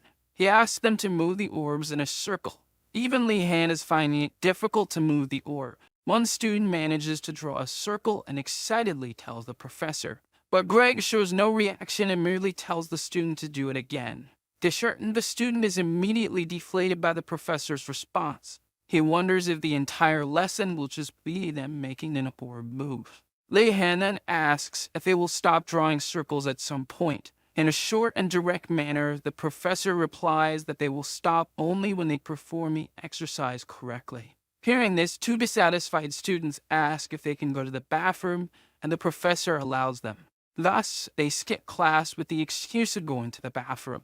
The other student present sees them leaving and says she wants to leave as well. However, her face doesn't look good at all, and then she faints and falls to the floor. To Li-han, she's just acting to get out of class, and he even praises her performance. He approaches her and calls her to find out what happened. To his surprise, she wasn't acting. She was actually feeling unwell due to the use of magic. Realizing the problem, Li-han informs his teacher about what was happening. Greg doesn't even pay attention and just asks Li-han to tell her that she should go back to creating circles as soon as she recovers. Staying his teacher's coldness, the protagonist realizes that most likely he will be the only one left in this class. Time passes and Li-han is still trying to make circles with the orb. So he asks how the grading system works in that class. Greg replies that regardless of the number of students, he will give points based on ranking. This brief answer is enough for Li-han. For him, it's great that it's like this, because with that, you will be able to have a good overall score and graduate with excellent grades. Now, even these repetitive tasks are enjoyable for him. While Greg observes the protagonist's enthusiasm, it is a surprise for him to see a student remaining in his class. Every year, new students appear, but most always quit the classes after the first day, like in the previous year when no one was left to attend his classes. Despite this, Professor Greg doesn't mind, as his contract only states that he should take care of the class. Thus, he would just stay in his room waiting for time to pass. That is, until Li-han decided to join his class. Now he will have to teach a strange noble who's quite different from the common nobles who pass through his class. A noble who exudes a maturity he had never seen in any other student. To Greg, that boy was special, even though we didn't have much information about him. Seeing Li Han's potential makes Greg hope that the protagonist continues in his class. Now, for the first time, he will be able to continue his lessons without having to stop due to a lack of students. We then switch to the break room. There, the protagonist is talking with his friends. In a very excited manner, the protagonist invites his friends to join him in his new class. But Yoner shows no interest, while Gainander says he needs to know more and want to attend those classes. Leihan explains that their job is just to put mana into a crystal ball and move it to form a circle, not needing to do anything beyond that. Hearing this, Yoner and Gain lose all the interest they might have had. To them, that teacher is nothing but a fraud. But Leihan says that it doesn't matter because everyone will get good grades easily. The two are shocked by the protagonist's words. Yoner sees the protagonist as someone who only thinks about taking the easy way in life. Leihan then says he accepts that they don't want to go, and that now he needs to go to his next class. The two ask Leihan what his next class will be. Leihan replies that it will be basic swordsmanship, which once again shocks the protagonist. After that, Leihan heads to his next class. His class will be in the front yard south of the main building. When he arrives, he sees that there are far more people than he expected. There were students from the White Tiger Tower there. Despite the crowd, the protagonist feels confident since he had already learned swordsmanship when he was younger. Meanwhile, the other students start commenting about having a noble student from the tower present. These students recognize him from the Wardeness family and criticize him for thinking he would be able to be there just because he had done some basic training in his family. Leihan then recalls having heard that the students from the White Tiger Tower are quite arrogant when it comes to swordsmanship, but he decides to ignore them, knowing they are all teenagers. When suddenly, an orc calls him from behind. The orc asks if he is the boy from the Wardeness family. Without fear, the protagonist responds curtly, but the orc says that this class isn't for nobles to play around with swordsmanship. Leihan responds mockingly, which makes the orc even more irritated. Thus, the orc threatens Leihan, saying that in that place, no one will hold back just because he's a noble. And then the protagonist tells the orc that he will hold back to avoid hurting him if they end up in a duel. At first, the orc doesn't understand what Leihan just said, but shortly after he gets even more irritated by the protagonist's boldness. Then someone interrupts them. This person tells everyone that the class is about to start. Leihan looks back to see who it is. A man with a scar on his face and a metal prosthetic leg. He then introduces himself as Professor Engoldo. An elf will be their swordsmanship teacher.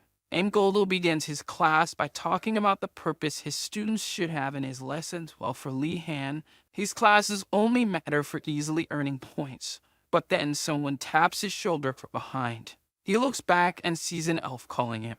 A handsome elf greets him politely. This elf says he's curious about why a noble from a mage family is attending a swordsmanship class for knights. Leihan smiles and decides to respond to the elf. His answer is that the class will have many people, making it easier to earn points. The elf remains silent, finding such a response disappointing. But for Leihan, this is the best answer to avoid it causing any trouble for himself. The elf then introduces himself as Giselle Moradi. Leihan raises his hand to greet him while noticing Giselle's hands and how callous they are. After the handshake, the protagonist remembers the Moradi family. Moradi is a family with strict rules that protects the North in a hostile environment and uses all kinds of methods to achieve its goals. However, Giselle doesn't look like someone who would come from such a place. This makes the protagonist wonder if Giselle suffers the same issue he does with rumors about his family. Time passes, and now Leihan recalls his lessons with Arlong about the stone cliff blade technique. Because the training was so intense, no other noble trained in this technique. Engoldo notices that Leihan knows how to use the stone cliff blade technique and becomes curious about which family the protagonist belongs to. Leihan then says he's from the Wardeness family, leaving Engoldo surprised that someone from a mage family knows the basics so well. His teacher asks him why he learns swordsmanship, and he responds by saying he believes it is necessary for a noble to know the basics of swordsmanship. But this answer doesn't satisfy Engoldo. That wasn't the answer Engoldo wanted to hear. This even makes Leihan worry that his grades might drop from that point on. He then says that those were his thoughts before learning and gradually falling in love with the art of the sword. He is eager to learn in that class. His words please his teacher so much that he unintentionally gives Li Han a perfect score. Even he realizes that he got carried away. Shortly after, Enrolls praises Li Han for doing better than some members of the White Tiger Tower. Suddenly, he draws his sword while thanking Li Han for teaching him something. With his sword unsheathed, the teacher challenges him to a duel. Li Han reacts only by standing in shock, not understanding what his teacher intends to do. Time passes, and now we hear the sounds of swords clashing. Then we see Li Han covered in dirt on the ground. He falls to the ground, completely battered. In front of him is his teacher, saying that his stone cliff blade technique is like a rock that never trembles, regardless of the situation. After that, he helps Li Han get up from the ground. He turns around and asks who will be the next student to fight him. Meanwhile, Li Han is completely exhausted, with his whole body aching. The entire class was him taking a beating, without even being able to fight back. Now he decides to sit in the shade and rest while the class goes on. That he begins to observe the teacher and how strong he is. Even the students from the White Tiger Tower are being easily defeated. After that, he makes a comparison, saying that Arlon is like an unshakable rock, whereas Enrolls is like the flow of water. But there's something else Li Han notices about Enrolls. The scene shifts to Enrolls giving tips to a student about his swordsmanship technique. Even the orc from earlier is receiving tips from Enrolls. Enrolls is giving advice to all the students, even though each of them uses a different technique. However, something bothers the protagonist. Strangely, it seems that he was the one who suffered the most at his teacher's hands. The afternoon arrives, and it looks like Enrolls is planning something for that time. Then he calls for Li Han. He then calls for someone named Daruvu Choi. The protagonist looks ahead and notices who is coming. It was the orc who tried to intimidate him before the class started. At that moment, the protagonist recognizes him. The two stare at each other face to face. Enrolls asks the two to duel against each other. All the students hear this while they observe them. For the students, this will be an unfair fight. Daruvu smiles. With a satisfied expression, he accepts Enrolls' request. Daruvu cannot hide his ill intentions toward the protagonist. Seeing Daruvu's malice, the protagonist gets serious and says he will not hold back. When he was younger, Li Han trained in swordsmanship without rest. Now all this training will be put into practice. However, besides their duel, there was also a hidden intention from Enrolls. He wanted a confrontation between the two best in the class. Because for Enrolls, swordsmanship must be practiced daily. And through combat, one gains experience in real battles. An example would be someone with a technique aimed at their opponent's neck. This technique cannot be executed with just theoretical knowledge. It is necessary to practice through trial and error to achieve mastery of the technique. Only then can a swordsman unleash their power upon their blade. These two were the most capable and the only ones able to infuse even a little mana into their swords, making them the most talented in the class to become warriors. Thus, each takes their position. Enrolls turns his eyes to Li Han, thinking once again about how a boy from a noble family possesses such a high level of swordsmanship. In Enrolls' mind, the protagonist must have gone through many hardships with his family. Thinking about this, Enrolls says he is proud of the protagonist. Then he starts the duel. The two face each other as Enrolls says he is eager to see them fight. Li Han begins to think about how the Choi family's technique is quick and sharp, while this is heady but powerful. Meanwhile, Enrolls thinks about how they could learn a lot from each other as rivals. Daruvu takes the initiative, stomping hard on the ground, and then provokes Li Han to come at him, while the protagonist just stares at him in silence. Seeing that the protagonist won't fall for his provocations, Daruvu charges at him. Quickly, Daruvu closes in and prepares to strike the protagonist, but Li Han dodges his attack. Then he digs his foot into the ground. After that, he throws the dirt into Daruvu's face. The dirt hits Daruvu's eyes, leaving him unable to see. The students who were watching can't believe the protagonist used such a cheap move. One of these students even asked the teacher if this is really allowed. However, Enrolls is surprisingly pleased with what happened. Seeing this, the student is shocked for not knowing how to react. In Enrolls' mind, when we are on the battlefield, you must use all available means. For there, you will always be between life and death. Li Han seems to understand these thoughts very well. while his other students will still have difficulties learning this. Most of them came from families of honorable knights and were never taught to use all methods to win. So the protagonist advances to attack Darubo, while he is still struggling with his vision. Darubo, having difficulty seeing, tries to react. He uses his sword to defend himself from the protagonist's attack. With difficulty, he manages to defend, but regrets underestimating the protagonist. Li Han sees that Darugo hasn't fully recovered and decides to take advantage of this. He launches a series of strikes with his sword, not giving Darugo time to recover, since he recognizes that Darugo is very skilled based on what he observed during practice with the teacher. The protagonist won't let Darugo have time to act, so he steps on Darugo's foot and continues launching multiple attacks at him. Darugo finds himself in a very bad situation, but suddenly he puts his hand on the ground and then throws himself to the ground, rolling away from the protagonist. Li Han is startled by Darugo moving away, while Darugo tries to recover. All this makes Enrolls even more excited about the fight. As he stands up, Darugo thinks about the humiliation he is facing. This irritates him, making him charge furiously at the protagonist. Once again, his sword reaches for Li Han's head. The attack misses, but he prepares to launch another attack immediately afterward.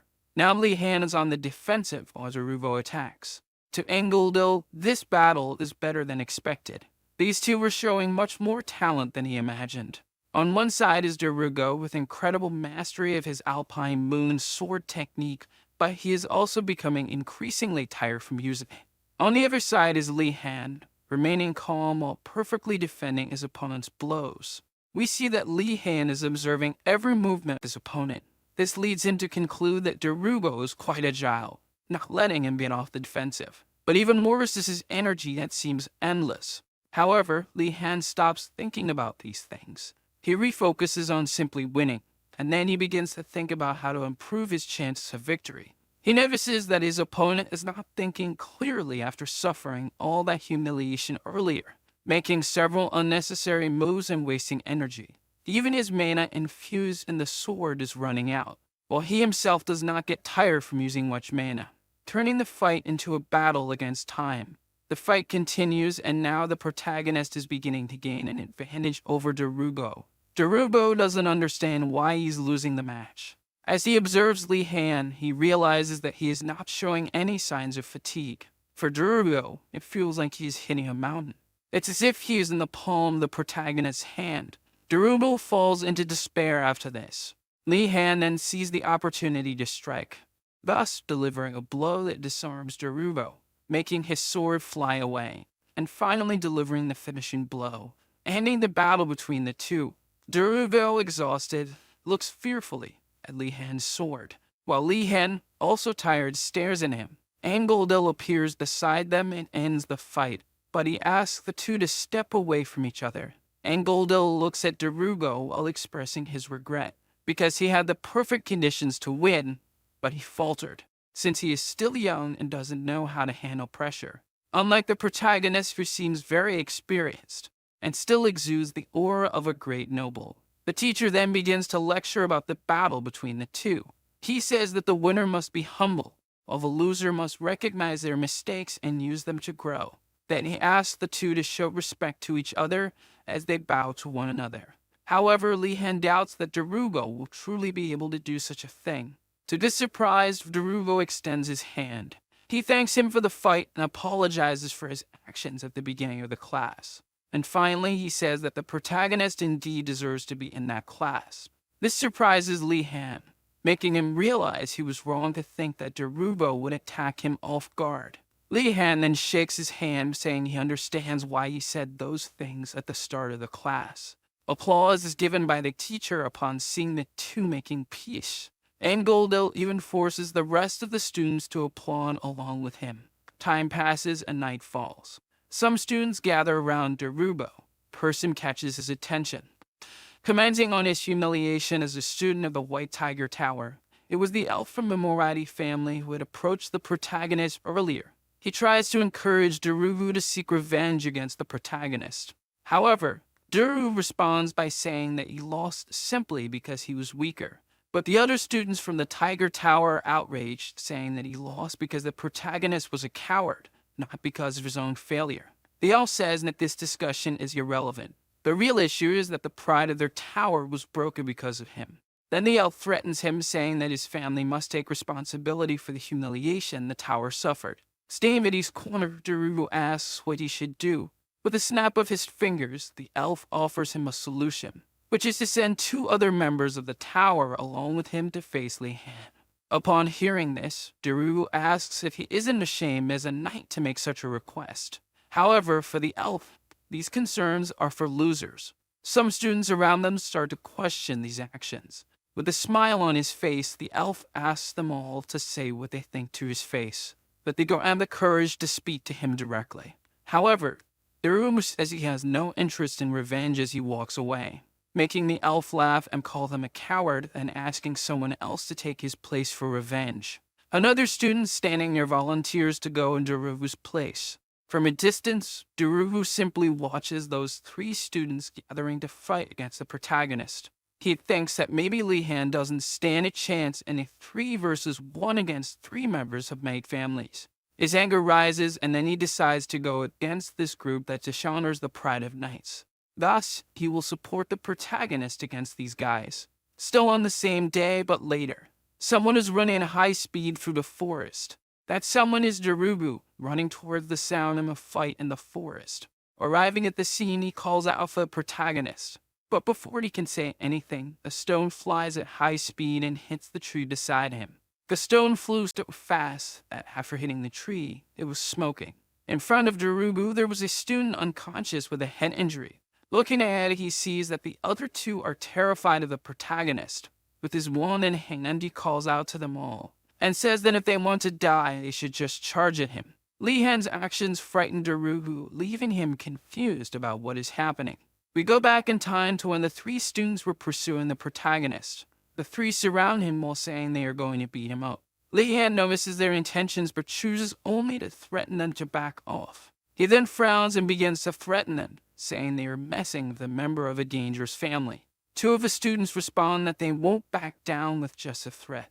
However, they are still scared, and this makes Li-Han think that they are probably being supported by someone behind them.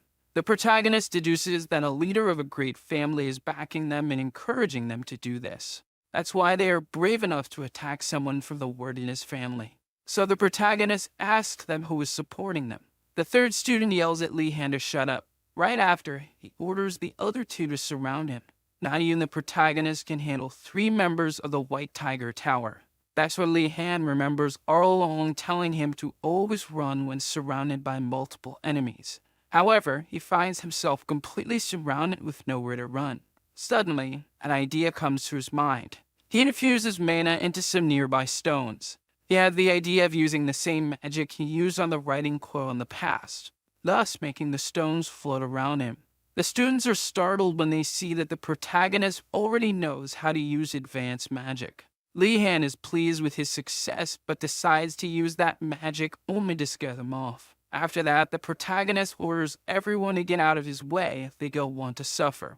He then moves his wand to make the stone move. But this causes one stone to hit one of the students on the head. The blow knocks the student out instantly. Even Li-Han is surprised by the force of the hit. That wasn't what he had planned. But it leaves the other 2 students unsure of what to do. Then the protagonist begins to exude a terrifying aura. It wasn't what he wanted, but it was a great situation for him to take advantage of. He gets into character and starts threatening the 2. After this threat, the 2 pick up the unconscious student and flee, vowing revenge. Darubu, who had only been watching, is left in disbelief at what he just saw. Li-Han looks at him and asks if he is also there to fight, but he responds that he isn't. Darubu then explains everything that had happened. He reveals who was behind all of it, but the protagonist doesn't recognize the name of the person. In the White Tiger Tower, there's a different system than the Noble Tower. There, a hierarchy system exists among the members.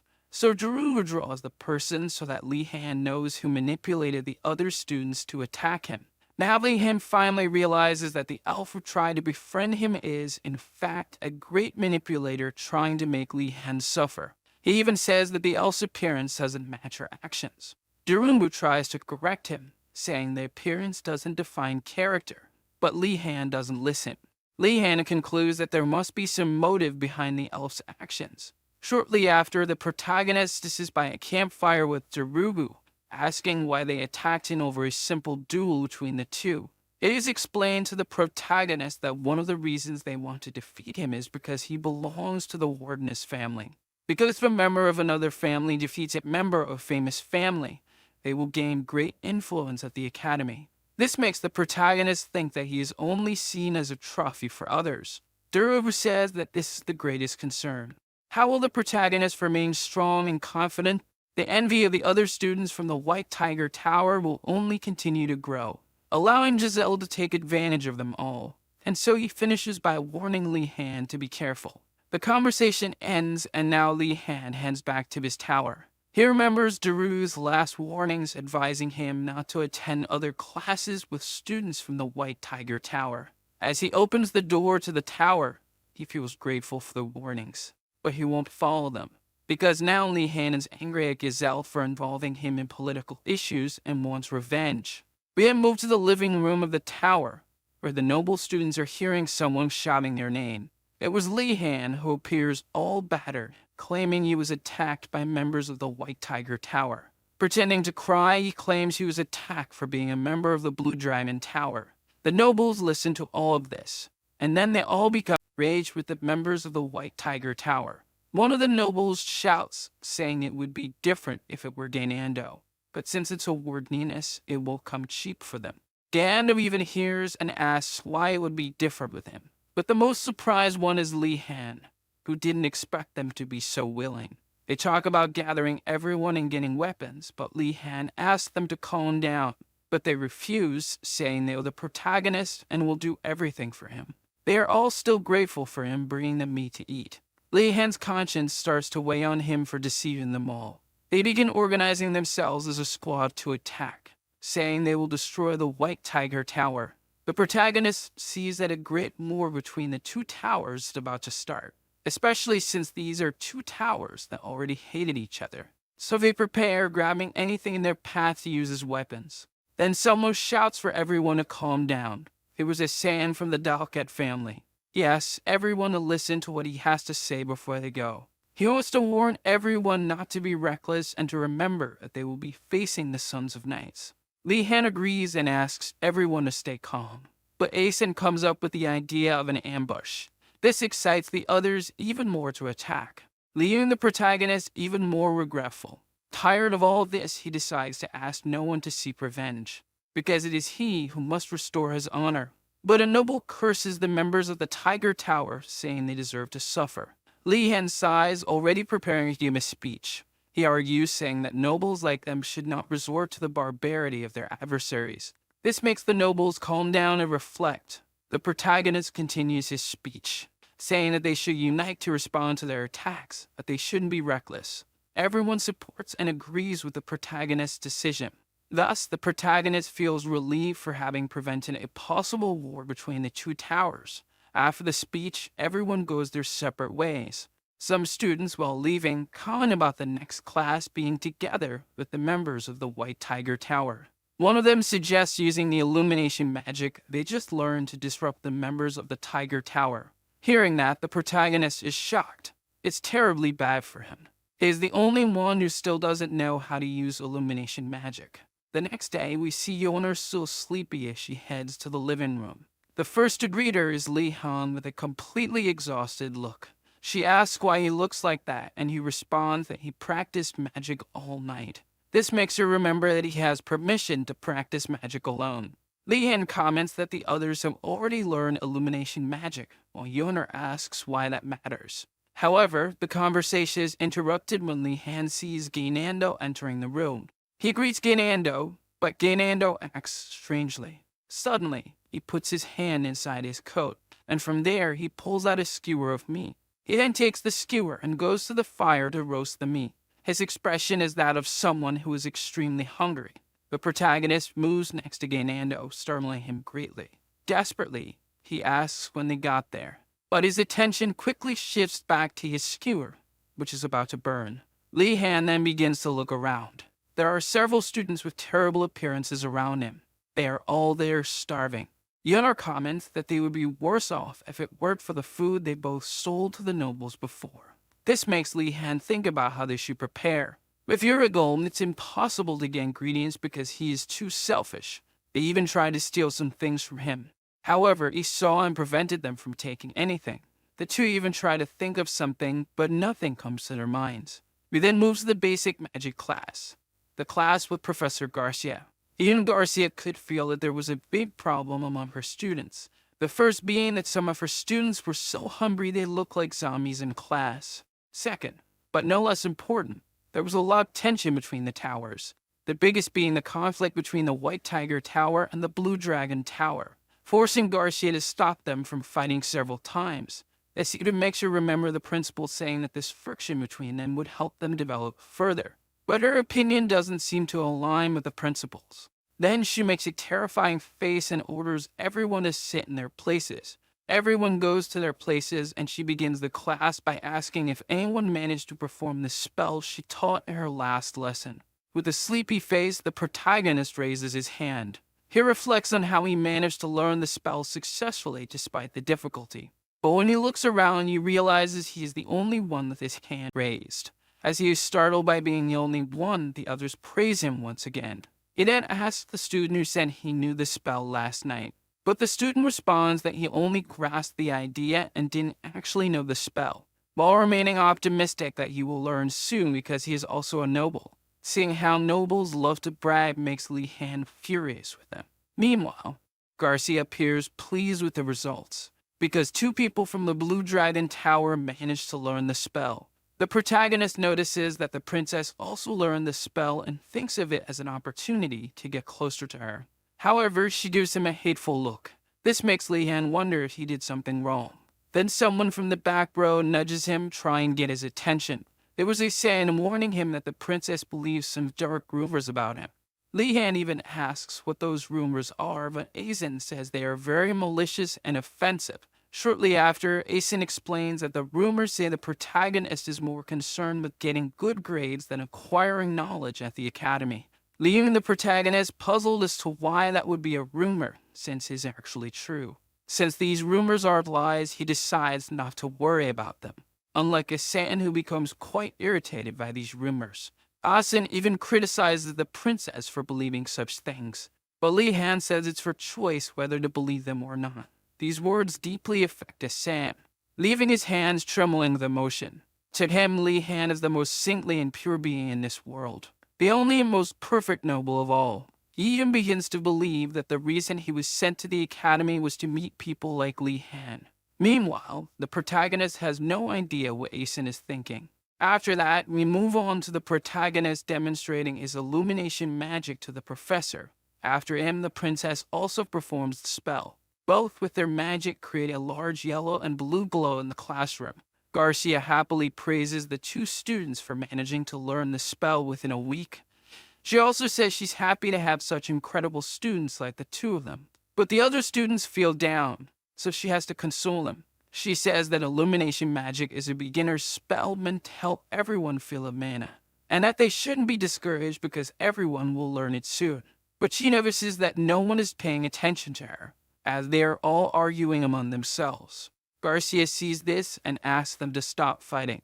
However, they continue to insult each other. Garcia looks at them like a mother looking at her mischievous children. To cheer them up, she says that they will still learn elemental magic that semester. This excites everyone eager to learn. She then explains that they must first learn illumination magic before progressing to other spells, because elemental magic is composed of the basic elements of nature. But there are also more complex attributes like dark and gravitational magic. However, elemental magic is the foundation for other forms of magic, such as spirit summoning and artifact enchantment. It's like in mathematics where you use basic operations to perform much more complex ones. Because it is such an important type of magic, the whole world values those who learn it. This makes the protagonist eager to learn. Garcia then proposes that everyone go through an elemental affinity test. Meanwhile, the students discuss which elements they will learn. Garcia begins the test by striking her staff on the ground. A flame appears on the candle in front of Li Han. The same happens with the other students. Then Garcia tells everyone that what they learned before with illumination magic can also be applied to that fire. However, the danger is much greater because they are dealing with fire. Jane immediately worries about what will happen if he makes a mistake. The thought of being burned by a small error frightens him. Garcia asks everyone to repeat what she's about to say while thinking about the incantation. She then raises her staff and chants the incantation. A whirlwind of fire appears in the middle of the room. The students are enchanted like children seeing something new, while Li has a slightly different reaction. As someone unfamiliar with the things of this world, magic is something wonderful in his eyes. Now Garcia asks everyone to do the same. Each tries in their own way, but with little success. Before casting the spell, the protagonist decides to think about how the incantation works, and why the professor gave them a candle. He deduces that the lit candle is there to create an image of fire, making it easier for the students to produce fire. When he is about to attempt the incantation, Professor Garcia looks in his direction, and then stops him from casting the spell, saying that he will not be performing fire magic for now. Li Han asks her why he can't. Garcia tells him that it is too dangerous for him to try fire magic. This makes him think about how he couldn't control the power of the illumination magic in his previous practices, and what would happen if he couldn't control fire magic. In his mind, he thinks he might blow up the school with the magic out of control. Garcia then suggests that he try water magic now and then leave fire magic for when he improves his mana control. After all, a small amount of water poses no harm. But for Li Han, water magic isn't as cool as fire magic. But he then thinks about the basic principles of each element, with fire and lightning magic being the best for attack, earth and metal being the best for defense. The use of water magic is much more ambiguous. One advantage would be being able to create water whenever he wants to drink. He then agrees to take the test with water. Asan, who was next to him, says he's jealous that Li Han is getting special attention from the professor. But his comment irritates the protagonist because he's talking without even knowing what's really happening. However, the protagonist brushes it off and goes for his water test. His first attempt is to make the water move. He repeats the incantation several times until the water starts moving. It is when he puts his strong desires into the incantation, repeating once more for the water to move, that finally the water begins to move. Asa is impressed when he sees the water that the protagonist managed to control. The water starts moving in the air, forming a water bubble, leaving both Li Han and Asan impressed by what happened. In just 3 attempts, the protagonist successfully managed to use water magic. Even Garcia is impressed to see that he has an affinity for water magic. It was so impressive for Garcia that she tells everyone in the room about the protagonist's achievement. However, some students are not pleased with his success. This prompts Garcia to try to encourage them, saying that each person had their own elemental affinity and that they might have affinities with other elements. She explains that each person has an affinity based on the environment where they lived or were born. For example, people who grew up near the coast have more affinity with water, or people who come from places with strong winds have more affinity with wind. It's very important to be familiar with the element to create it more easily through visualization. However, Li Han doesn't believe he has any familiarity with water. He only has a few experiences of almost drowning with his former teacher. Meanwhile, the princess watches him with dissatisfaction.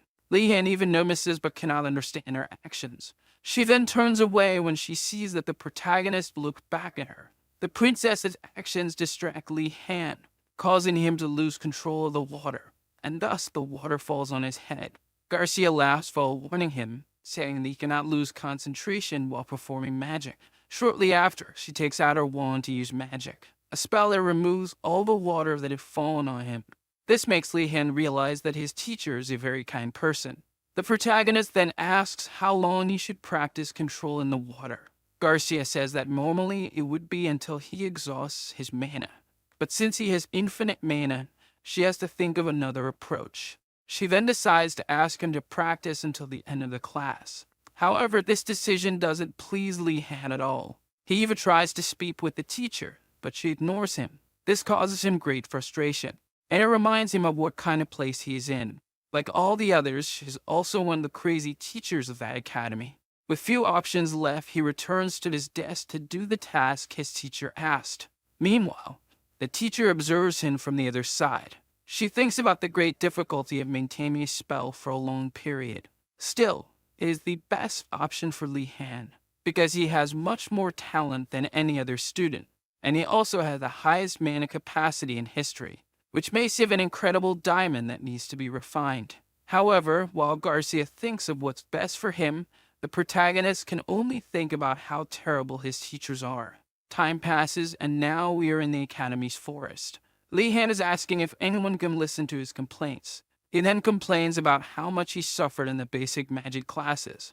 But Uragul, who was the one he was talking to, doesn't even listen to him. Even so, he complains about how the other students did different tests with different elements, while he just kept doing the water test the entire class. Uragul suggests that maybe Garcia did this because she likes him. Laughter escapes his mouth upon hearing Uragul's words. After that, Li Han asks if that is also the reason why he is there working in the garden on a Friday. Uragul notices how dissatisfied the protagonist is, but he replies that it was the protagonist himself who volunteered. We go back in time to when Li Han offered to help Uragul.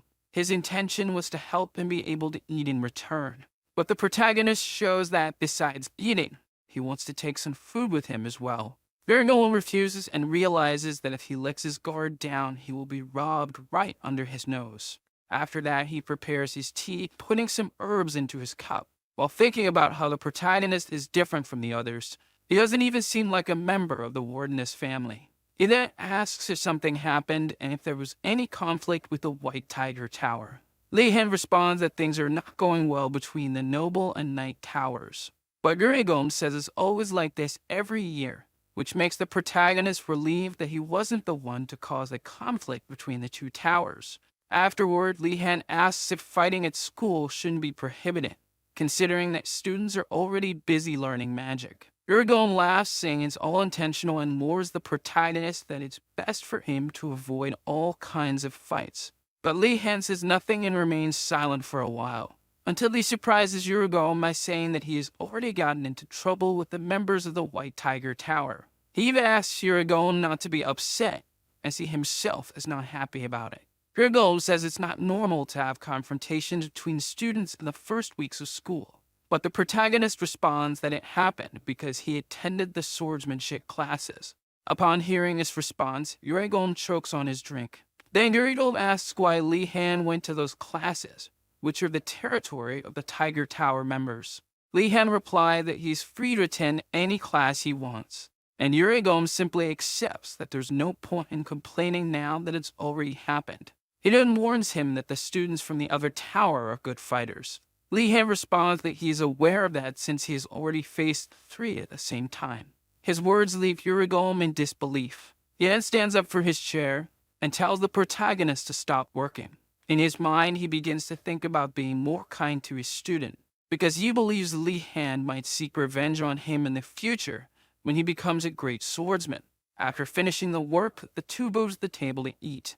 The protagonist happily eats his bread, while Uragul feels relieved that his student is happy.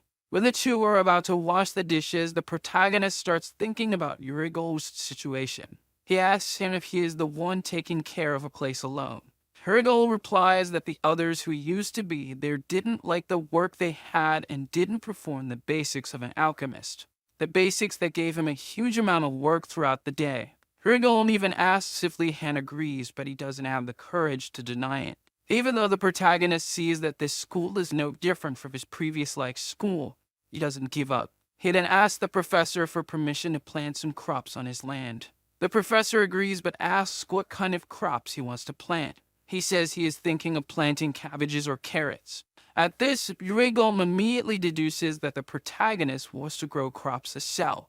Li Han praises him and asks if the senior students do that as well. Uragul, indignant, slaps his forehead, while Li Han innocently smiles, not understanding his teacher. Then Uragul shouts that he is the first one to try doing that. But he doesn't want to argue and tell the protagonist to do whatever he wants. Then he turns his back and calls Li Han strange. Li Han then begins to think about what he should do with the vegetables he has. Not knowing what to do, he he asks Yurigom if there is any recipe that uses those two vegetables. To his surprise, Yurigom responds that he can make a stew using those two vegetables in the recipe. This makes the protagonist imagine a beautiful stew being made with his ingredients. In that empire, there's a great variety of foods depending on location. For example, in the western region of the empire, Western cuisine is very common with a lot of bread and cheese. There is also the eastern region with cuisines similar to Korean dishes. Leehead even asks if Yurigom likes stew, but Yurigom frowns and says he prefers to avoid eating it, even though he likes stew, since those foods are typical of the East. He doesn't like the dwarves from there. Leehead asks if something happened between him and the eastern dwarves. Then Yurigom replies that the reason he doesn't like them is that his relatives are from there and are always wanting him to visit them. Right after, he starts venting about what his relatives constantly tell him. Seeing this, the protagonist thinking that people from the East are much stricter than he imagined. Yurigom decides to change the subject and asks the protagonist what he plans to do over the weekend. This scares Lee Han, making him think his teacher wants to make him work on weekends. For him, it's already normal for a teacher to want a student to work on weekends. It's said that Yurigom gives an evil smile and tells the protagonist that he won't have much time there. Then he asks what he thinks will happen with the students who are starving.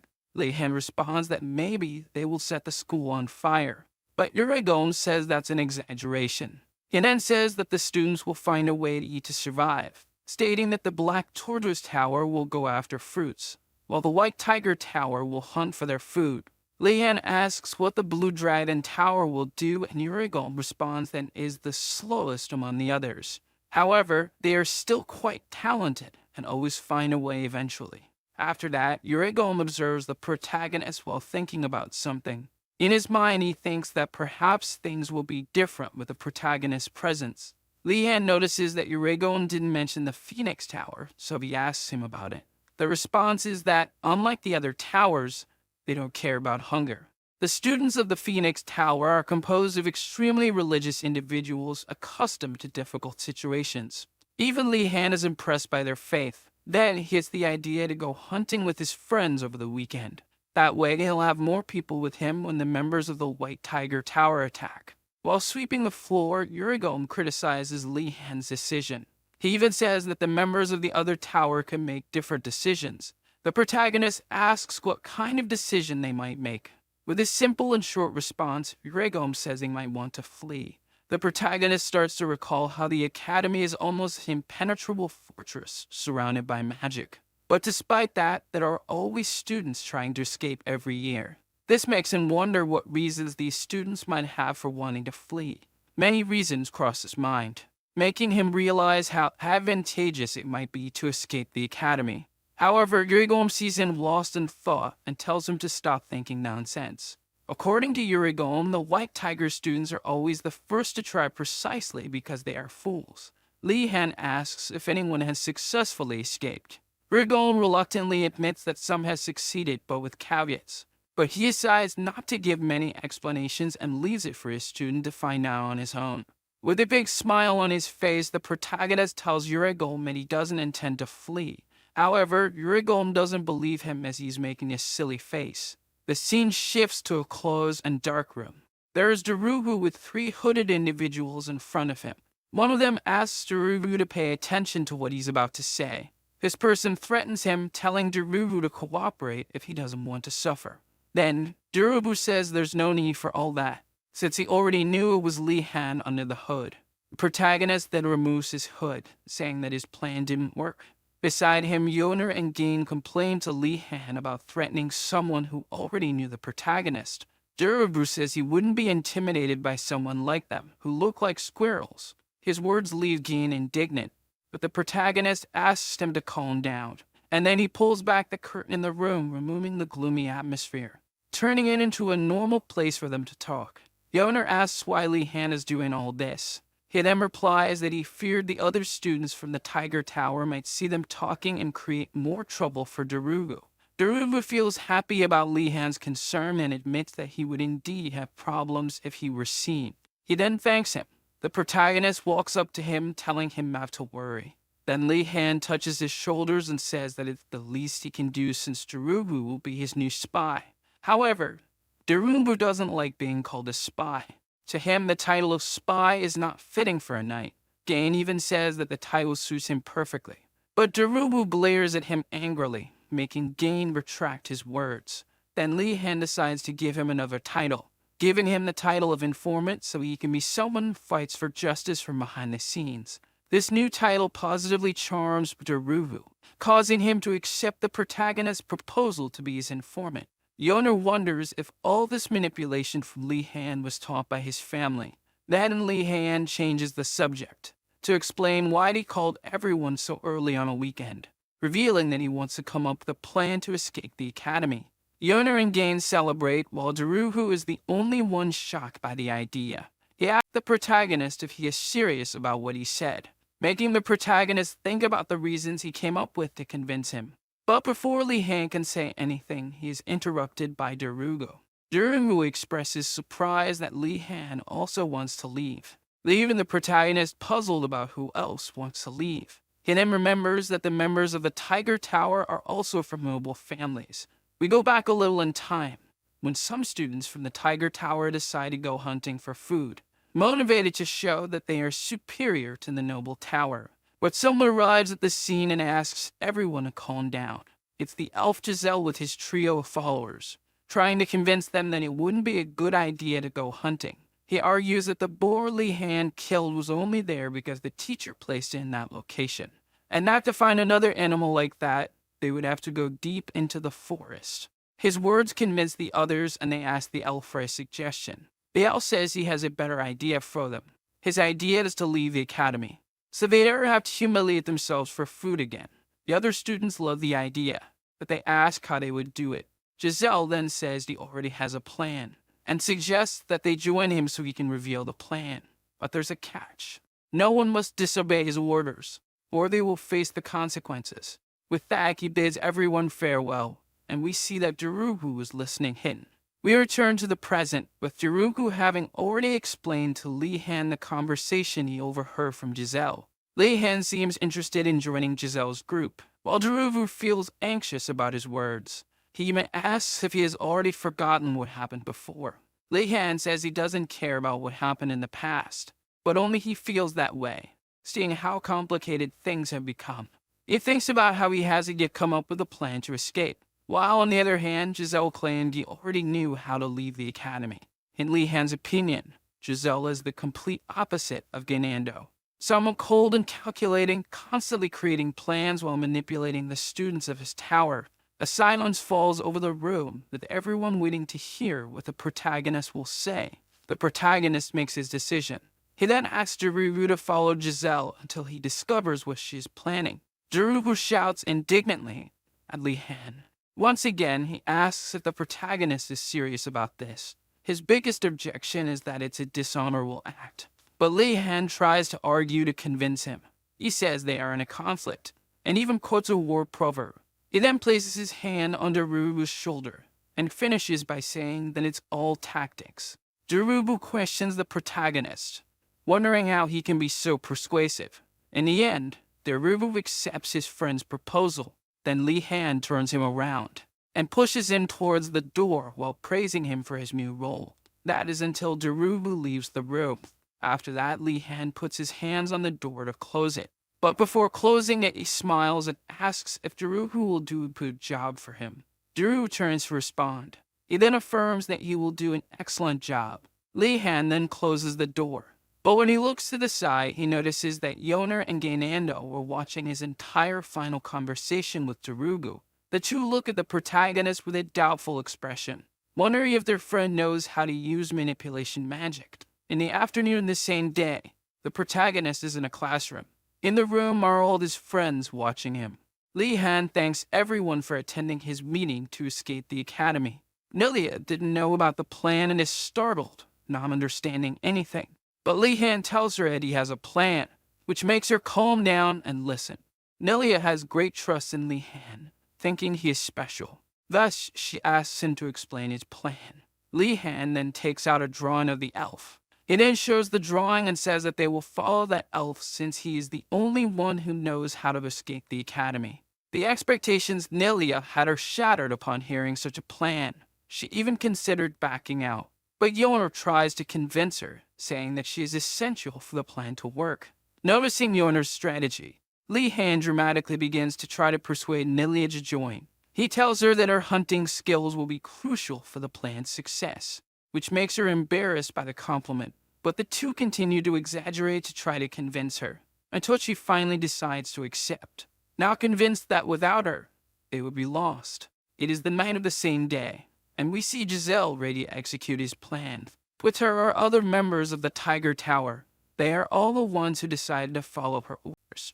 She then announces that tonight they will escape the school. All the students cheer with her, and thus Giselle initiates her plan. She believes that with a map in her hand, she will be able to leave the academy. The scene changes to a place full of books about Enrolls Academy. In that place, there are two servants speaking with their master. The two servants are apologizing to someone for some reason. The person they are apologizing to is Giselle Morati from the past before entering the academy. There she is, complaining to her servants for not bringing any useful information about the academy. The servants apologize and leave with some books. However, Giselle notices something on the ground. She picks up a piece of paper that caught her attention. When she opens it, she realizes there's something curious there. It was a map detailing how to escape Imrovard. At that time, she thought it was all nonsense. However, to her misfortune, she now understands the reason for that map's existence. Now in the present, she is making her way to escape the academy. As she and her followers proceed to flee, we see Lee Han and his friends following Giselle hidden in the bushes. Lee Han deduces that the route they are taking will lead to the nearby mountain. Ganando questions why they are heading to the mountains. According to him, it would be much easier to escape through the door near the front gate. But Lee Han ignores this question and asks Darumu to take care of Ganando, leaving Ganando confused about the protagonist's intentions. Then the protagonist explains that Nilia has incredible hunting skills. He and Darumu possess great stamina, while Yeonor is already familiar with the mountains as she's used to gathering herbs there. Ganando waits for his friend to say something about him, but nothing is said. After a while, we see Ganando complaining as he leans on Darumu for support. That's when Lee Han tells Ganando that he isn't used to this kind of situation. Even the protagonist is struggling with the walk. According to him, if it were for Nilia, it wouldn't have gotten this far. He then takes a piece of paper from his coat and starts noting everything that happened, just like he did back in his college days. Suddenly, Nilia spots something ahead. She then asks everyone to stop walking. She tells them that the students from the Tiger Tower have suddenly stopped. Ganando says they probably reached their planned location, but Lee Han doubts that the place is the correct one. Suddenly, a strong wind blows, shaking all the trees in the forest, making the protagonist feel a chill run down his spine. He looks up at the sky to see what's happening. A strange sensation takes over his body. He asks if it's a monster, but Nilia insists she hasn't seen any nearby. Another possibility comes to his mind, something much scarier than a monster for him. But green mist begins to appear in the area, laughing louder and louder as it materializes. All the students start to fear what's happening. They are all surrounded by the green mist. Then suddenly, the mist starts transforming into someone. The person who appears is the headmaster, laughing at the students for being tricked once again. His presence terrifies the students. He then mocks Giselle for believing in the fake map he had spread. But Giselle doesn't believe it and says she had the map before entering the academy. Then her map starts to fade away in her hand. The headmaster tells them that this should serve as a lesson. Never trust unknown maps without knowing their origin. Giselle is left in shock, speechless, while the headmaster laughs uncontrollably. Even Lee Han and his friends can't believe what they're seeing. To him, all of this is just a game for that sadistic headmaster. The headmaster asks everyone to listen. He says they all have a mission to return. However, they must make their way back while avoiding the punishment he has prepared for them. But they are free to use any method they wish. He warns that they will be judged as guilty if they are caught. But before finishing, he sighs, preparing to speak. Then he concludes by saying they just need to not get caught. The students start running frantically, while the skeletons summoned by the headmaster watch them. Nilia, who was observing everything from afar, decides to run and tell the protagonist to run as well. But Lee Han grabs her hand to make her stop. He then asks her to calm down. Nelia responds that it's impossible to stay calm knowing that those skeletons could kill them. Li Han tries to reassure her, saying that the skeletons haven't even noticed them and will most likely send them to a punishment room rather than kill them. However, even being sent to a punishment room scares her. In her imagination, the punishment room is some sort of torture chamber. Yeoner tries to calm her down while the protagonist observes the situation with the skeletons, not knowing how they will get out of there. Leah hears voices of students wanting to fight while he's watching the skeletons. Where he looks for the sound, he sees some students preparing to face the skeletons. With a strong determination to honor the Code of Knights. Upon hearing them, the protagonist wonders how they still have such motivation in a situation like this. Suddenly, Daru approaches from behind and tells him they only have one choice in this situation. The two groups' only option is to join forces to escape. It seems the protagonist agrees with Daru, but in reality he plans to use the White Tiger members as bait. Except for Daru, everyone agrees. They begin observing the situation of the other students while looking for an opening to escape unnoticed. However, for some reason, there is no opening or opportunity to pass unnoticed. It is when he looks up that he sees the headmaster is still there. The headmaster is continuously summoning skeletons in the area. This makes the protagonist lose hope that the headmaster just wanted to teach them a lesson. Realizing that the headmaster actually wants everyone to suffer and be punished, Li Han even considers giving up as some students have already been captured.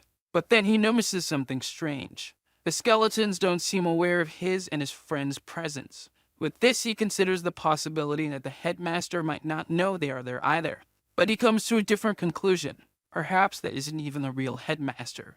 After all, he's seen something like this in the past. He then concludes that it's just a clone of the headmaster and decides to run in the opposite direction of the White Tigers. He informs his group of his plan to find a way to escape. Everyone gets excited about the news. Li Han then says the solution is for them to keep climbing the mountains. So they all follow the protagonist up the mountain. Half an hour passes and they reach some sort of cave at the top of the mountain. Nelia tells everyone to stay calm as she's already checked the area for monsters. Meanwhile, the protagonist uses illumination magic to light up the cave. Everyone decides to sit down to rest until the situation improves. The owner remains worried about the skeletons, but Nelia assures her that they were only interested in the White Tigers. Daru, on the other hand, expresses concern about how long the skeletons will keep wandering around the area. Not having joined the White Tiger students still bothers him. But Li Han argues that there were too many skeletons for him to handle. He then proposes that everyone eat something. Nelia, beside him, complains about not having any water. So he uses magic to conjure water for her. This impresses Nelia with his magic. To her, it's a very convenient magic for hunting, and it would have been great if she also knew how to use it. Meanwhile, the owner complains about the cold and asks if anyone can make a fire. Nelia then uses fire magic, thus lighting a campfire for all of them. Despite this, she admits to feeling envious of Li Han for knowing water magic. This leaves the protagonist indignant with her, feeling envious of something like water magic. According to him, the magic she possesses is much more amazing than his. After some time, the two go outside to observe the situation in the forest. The protagonist calls the headmaster a lunatic for making all the students go through that, and Nelia agrees but says it's dangerous to insult the headmaster. Li Han then places his hand on Nelia's shoulder while calling her. He tells her that one shouldn't suppress their emotions because magic comes from free thought. Nelia is startled by how convincing Li Han can be. Shortly after, she begins shouting insults at the headmaster. Suddenly, something approaches her while she is still insulting the headmaster.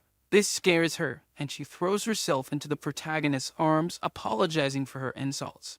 Li Han seems to recognize who is approaching them. The person comes closer, asking the protagonist what he's doing there. As the figure gets closer, it becomes increasingly clear who it is. It's Giselle, accompanied by her group. Sometime later, Li Han is at the entrance of the cave where his friends are. He then invites them to enter his hiding spot. The guests are Giselle and her companions from the White Tiger. Meanwhile, Gain is very dissatisfied with the situation. Unlike Daru, who is reflecting on Li Han's noble behavior, he sees that Li Han is treating everyone well regardless of their differences. Daru's respect for the protagonist grows even more. He here feels emotional about the protagonist's honor. Meanwhile, Giselle wonders how they reached that location. Without even considering that she was followed, she thinks that he might also have a map to escape. She then contemplates what she should do after receiving so much help. But a memory surfaces in her mind, making her think about who she should be. They are memories of when she was being taught by her father about her family's motto when she was still a child. Her father mentions a secret family motto. The motto states that debts should only be paid if you remember them. A malicious smile appears on Giselle's face after recalling this memory. She decides to accept the protagonist's favors for now and tries to talk with him. However, suddenly, one of her companions collapses right next to her. Ganando and Deruvu are startled and ask what happened. Another companion beside them responds that he wasn't tired enough to collapse like that. But shortly after, he also collapses, along with the other companion accompanying Giselle. Giselle is shocked, watching her companions fall one by one. She then asks what is happening to them. It's where she looks at Lee Han that she finally realizes what's going on. Right beside her is Lee Han, smiling as he watches each one faint. He tells her that it's already too late for her. She then realizes that the protagonist had drunk her water. But before fainting, she swears revenge against the protagonist, until she finally passes out along with her companions. Lee Han feels relieved that everything went according to plan, because even though he's pushing the limits, he doesn't intend to go easy on someone who hates him without reason. Ganando and Derugu become concerned about what Lee Han did and if he did the same to their water. But Yoner and Nilia confirm that he didn't. Ganando then asks if he was the only one who didn't know, since those actions were necessary for Lee Han. He asks them to help carry the White Tiger members to the skeletons. However, Derugu seems hesitant to believe what Lee Han intends to do. Lee Han then explains that it is the best decision to deal with Giselle. Derugu accepts but asks where they got the drugs to make Giselle and her companions fall asleep. Yoner explains that while she was walking through the forest with Lee Han, she saw a sleeping herb nearby. And after explaining how the herb worked, the protagonist asked her to bring it along. However, she didn't expect to use it in that way. After that, in the forest, Giselle and her group lie on the ground. Suddenly, the skeletons approach them. Then, all of them are taken by the skeletons to be punished for attempting to escape the academy. Lee Han and his group now feel relieved, believing that the skeletons will disappear now that they have captured all the White Tiger students. The protagonist then says there's still something they need to do. After Yoner asks what's left, the protagonist responds that it would be good to explore the entire area. His plan is to learn everything about the academy's borders and see if there is any escape route from the place. He then sets off, hoping to gather at least some new information about the academy. Except for Ganando, everyone seems at ease as they walk through the mountain. Suddenly, Ganando trips while walking. He's startled, but nothing serious happens. Lee Han asks if he's okay, and he responds, saying he's very hungry. With this, Lee Han notices that Derugu is also not in his best condition. Nilia suggests they use some light to illuminate the path, since much of their fatigue comes from walking through the dark forest without any kind of lighting. So the protagonist decides to do something. He uses his magic to illuminate the surroundings. This lights up everything around them, greatly helping them to see. However, they end up attracting the attention of something hidden in the forest. A strange voice asks them to turn off the light because it's disturbing its sleep. Lee Han looks back, asking who is speaking to him. His friends are also frightened, wanting to know where the voice is coming from.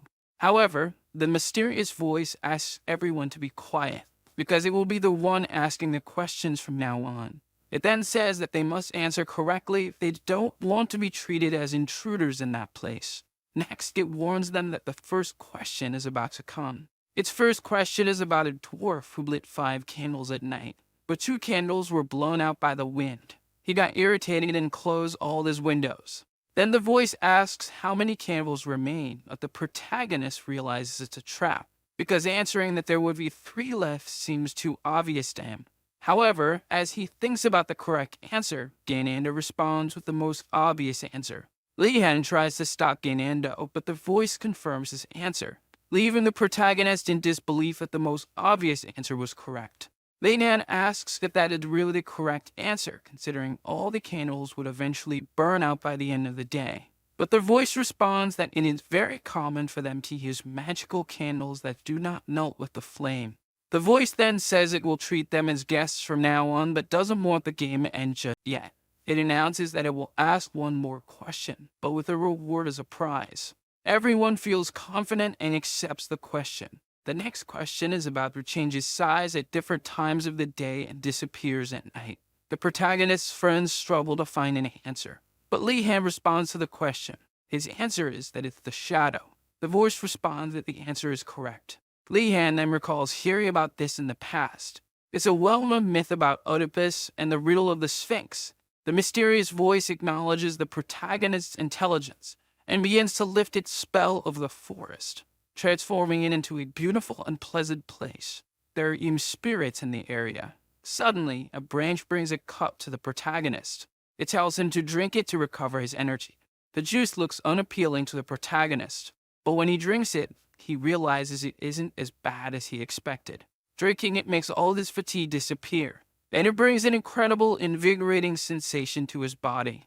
Yoner and Ganano hesitate, unsure if they should drink it, while Lee-han asks for another cup. He tries to grab another cup, but the tree refuses. Before allowing him a drink, it asks him to introduce himself. Lee-han first introduces himself with his name, but the tree asks for his family name. When he mentions his family name, the tree reacts with an unexpected shock. To the protagonist's dismay, even trees fear the name of his family. But shortly after, the tree extends its branch to his head and gently pats him, saying that you will become a great mage for not being arrogant about his family name. It then asks why they are in that place so late at night. We return to the protagonist being questioned by the spirit about why he and his friends are in the forest so late. Seeing no other options, he decides to respond to the mysterious tree's question. With a bold face, he claims they are just out for a stroll. But the spirit is sharp and realizes they are trying to escape the academy. The protagonist explains that he has reasons for wanting to escape the school. He then asks the spirit for some help in getting out. The spirit admits that there is a way to escape the academy, but it's impossible for beginners to achieve. Lee-han then asks about the extent of the academy's walls, but the spirit refuses to disclose this information. However, it warns them that the walls are enchanted with magic that will hurt anyone who touches them. At this moment, Lee-han realizes there's no way for him to escape the place. Seeing this, the spirit advises the protagonist not to be reckless in trying to leave the academy. It explains that the forest is only calm because the monsters remain dormant, and in a few weeks they will awaken.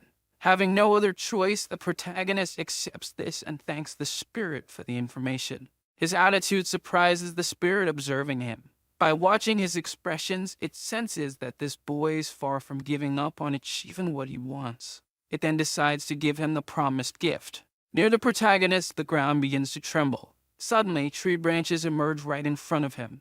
Lee-han, confused, just watches the scene. Then from those branches, an incredible mage's staff appears. Artifacts in this world are practically the hands and feet for mages, and among all artifacts, the staff is the most important. Despite this, no student has received a satisfactory staff from the academy. But now the protagonist has received a new incredible staff. Lee-han and his friends marvel at the new staff as the spirit asks what he thinks of it. The protagonist's response is that the staff feels warm and full of life. His answer surprises the spirit once again. It realizes that the boy in front of it is much more special than he seems. After all, it shouldn't be possible to easily detect the mana in that staff, possessed by his spirit. The spirit then tells the protagonist that he will discover the staff's true potential once he starts using it. But its demeanor reminds the spirit of someone from its past. A crazy boy from 100 years ago from the ward and his family. Without them even noticing, time passes and it is already morning. With this, the spirit tells them it is time to return. It then uses a spiritual magic that expels everyone from the area. As the spirit expels everyone, it warns the protagonist to never use magic in that place because his magic is too powerful and could awaken the nearby trees. It then throws everyone back into the forest. They are tossed brutally to the ground. But before leaving, the spirit asks the protagonist to remember the riddle it gave earlier, claiming that this riddle will become an important answer for his future development. When they return to the forest, there are no skeletons left, though They all descend the mountain back to their towers. Later, the protagonist goes to his bed to rest. Suddenly, someone comes running toward the protagonist's room. This person knocks on the door while shouting for the protagonist. Lee Han, still sleepy, goes to the door to see who's calling him. It's Aizen saying that something urgent is happening. He explains that the headmaster has ordered everyone to assemble outside. This news alarms the protagonist, making him wonder if the headmaster plans to find all the students who tried to escape the school. With no other options, he decides to act as normal as possible to avoid raising any suspicion. Outside, the entire area is decorated, as if an event or festival is about to take place. Lee Han and his friends are confused, not understanding what is happening, until the protagonist notices that the place looks more like a festival than anything else. He thinks that maybe the headmaster isn't planning to find the students who tried to escape. Then the headmaster arrives with a smile. He asks everyone to pay attention to him, and he announces that the Empire's priests are visiting them for the weekend, asking everyone to welcome them with applause. Lee Han, for his part, wonders if all this is just to welcome the priests. Meanwhile, one of the priestesses thanks the headmaster for taking some time to receive them at the academy. The headmaster responds, saying he is happy that the priestess acknowledges his efforts. Immediately after, the headmaster asks the priestess to inform the emperor that the academy needs new funds to decipher ancient magics. But the priestess replies that such matters are beyond her authority. Seeing this conversation unfold, the protagonist finally understands the headmaster's true intentions and thinks about how it's exactly like what happened in his past life. The priestess then changes the subject and returns to thanking the students for welcoming them. She mentions that they are merely servants who respond to various requests across the empire. However, Lee Han notices that none of them are ordinary individuals and that they possess an incredible amount of mana around them. He also notices that they are different from mages, but his thoughts are interrupted by the headmaster, who suddenly appears beside him. This makes him wonder how long the headmaster had been standing there. The headmaster begins to speak about the peculiarity of a priest's mana, explaining that it is actually called divine power. The protagonist then says he finally understands why the priests gave him a strange feeling, and this prompts the headmaster to ask if he can detect mana. After this, the protagonist feels nervous and starts avoiding eye contact, but the headmaster keeps staring at him. The headmaster remarks that there aren't many students in the academy who can detect mana, and asks why he tries so hard to hide his talent. Lee Han responds that he still feels like something is missing in him, but the headmaster tries to convince him that there's nothing lacking and that he needs to be confident. Yet Lee Han remains unsure of the headmaster's true intentions. The protagonist then changes the subject, mentioning that this is his first time meeting a priest. The headmaster responds that it's normal for the warden and his family to have no contact with priests. He adds that intelligent people like them don't need knowledge of fate or belief in God. Lee Han recalls that his father disliked religion, and he even considers that there might be many rumors suggesting that the warden's family is not fond of priests. Based on this, he decides to hide his family name from the priests. Meanwhile, the headmaster mocks the priests for coming from so far just to fulfill the requests of students who get excited about food. Meanwhile, Lee Han is eyeing the food on the tables. Shortly after it, he calls for the headmaster. He then asks the headmaster for suggestions on what requests he should make to the priests. Hearing this, the headmaster scolds the protagonist for not paying attention. But then he reconsiders what Lee Han just said. He asks the protagonist if he intends to make multiple requests to the priests. Without saying anything, Lee Han just smiles at the headmaster. This makes the headmaster think about how impressive the boy in front of him is. In his mind, the headmaster believes that Lee Han plans to use this opportunity to join multiple groups and take everything he can from them. Once again, the headmaster is impressed by his capabilities. Admitting to himself that he likes the protagonist a lot, he then decides to answer the question Lee Han asked earlier. His first recommendation is a group that values self-sacrifice called the Precious Order. The second recommendation is the group called the Callous Order, which focuses on worshipping a god that loves chaos and change. Finally, the third recommendation is the group that worships the goddess of swords and swordsmen, called the Capolio Order, a perfect group for eccentric people like the protagonist, according to the headmaster. Leanne then notices that the headmaster is keeping a close watch on him and realizes how this could be bad for him. After that, the headmaster says he is leaving and the protagonist thanks him for the recommendations. But before leaving, he mentions that he's going to meet the students he left in the punishment room. By the time he realizes what the headmaster said, it's already too late. The headmaster begins casting a spell, and then he disappears right in front of him. This makes the protagonist wonder if the headmaster was referring to the White Tiger students. He continues pondering this until someone calls out to him from behind. It's Yoner, who was there, wanting to know what Lehan is doing. Lehan replies that he's interested in visiting the Precious Order. He also mentions that he's curious about visiting the Copolio Order and the Callous Order, but Yoner doesn't react well to this. He then asks what is in the basket Yoner is carrying. Yoner pulls out a sandwich and hands it to the protagonist. When asked where she got the food, she replies that she received it from the order that worships the god of alchemy, since they recognized her because her family had donated a large sum of money to them in the past. Your words make the protagonist surprised by the information that one can sponsor in order to gain benefits. He then laments for not having the same luck of having a family that donates to religious orders. Right after, he says goodbye to Yoner, while lamenting not being able to get things as easily as Yoner. We then see two priests talking alone, until Lehan arrives and catches their attention. He then says he is looking for the teachings of Lord Prisingya. This makes the two priests enthusiastic about his visit. Even the other students nearby couldn't understand why the protagonist was there. One of the priests asks the protagonist to follow him. Next, the priest calls a girl to assist him.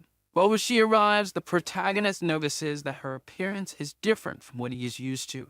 She has a pair of horns on her head, demonic eyes, and dark skin. The girl expressed herself in a passive and timid manner in front of him.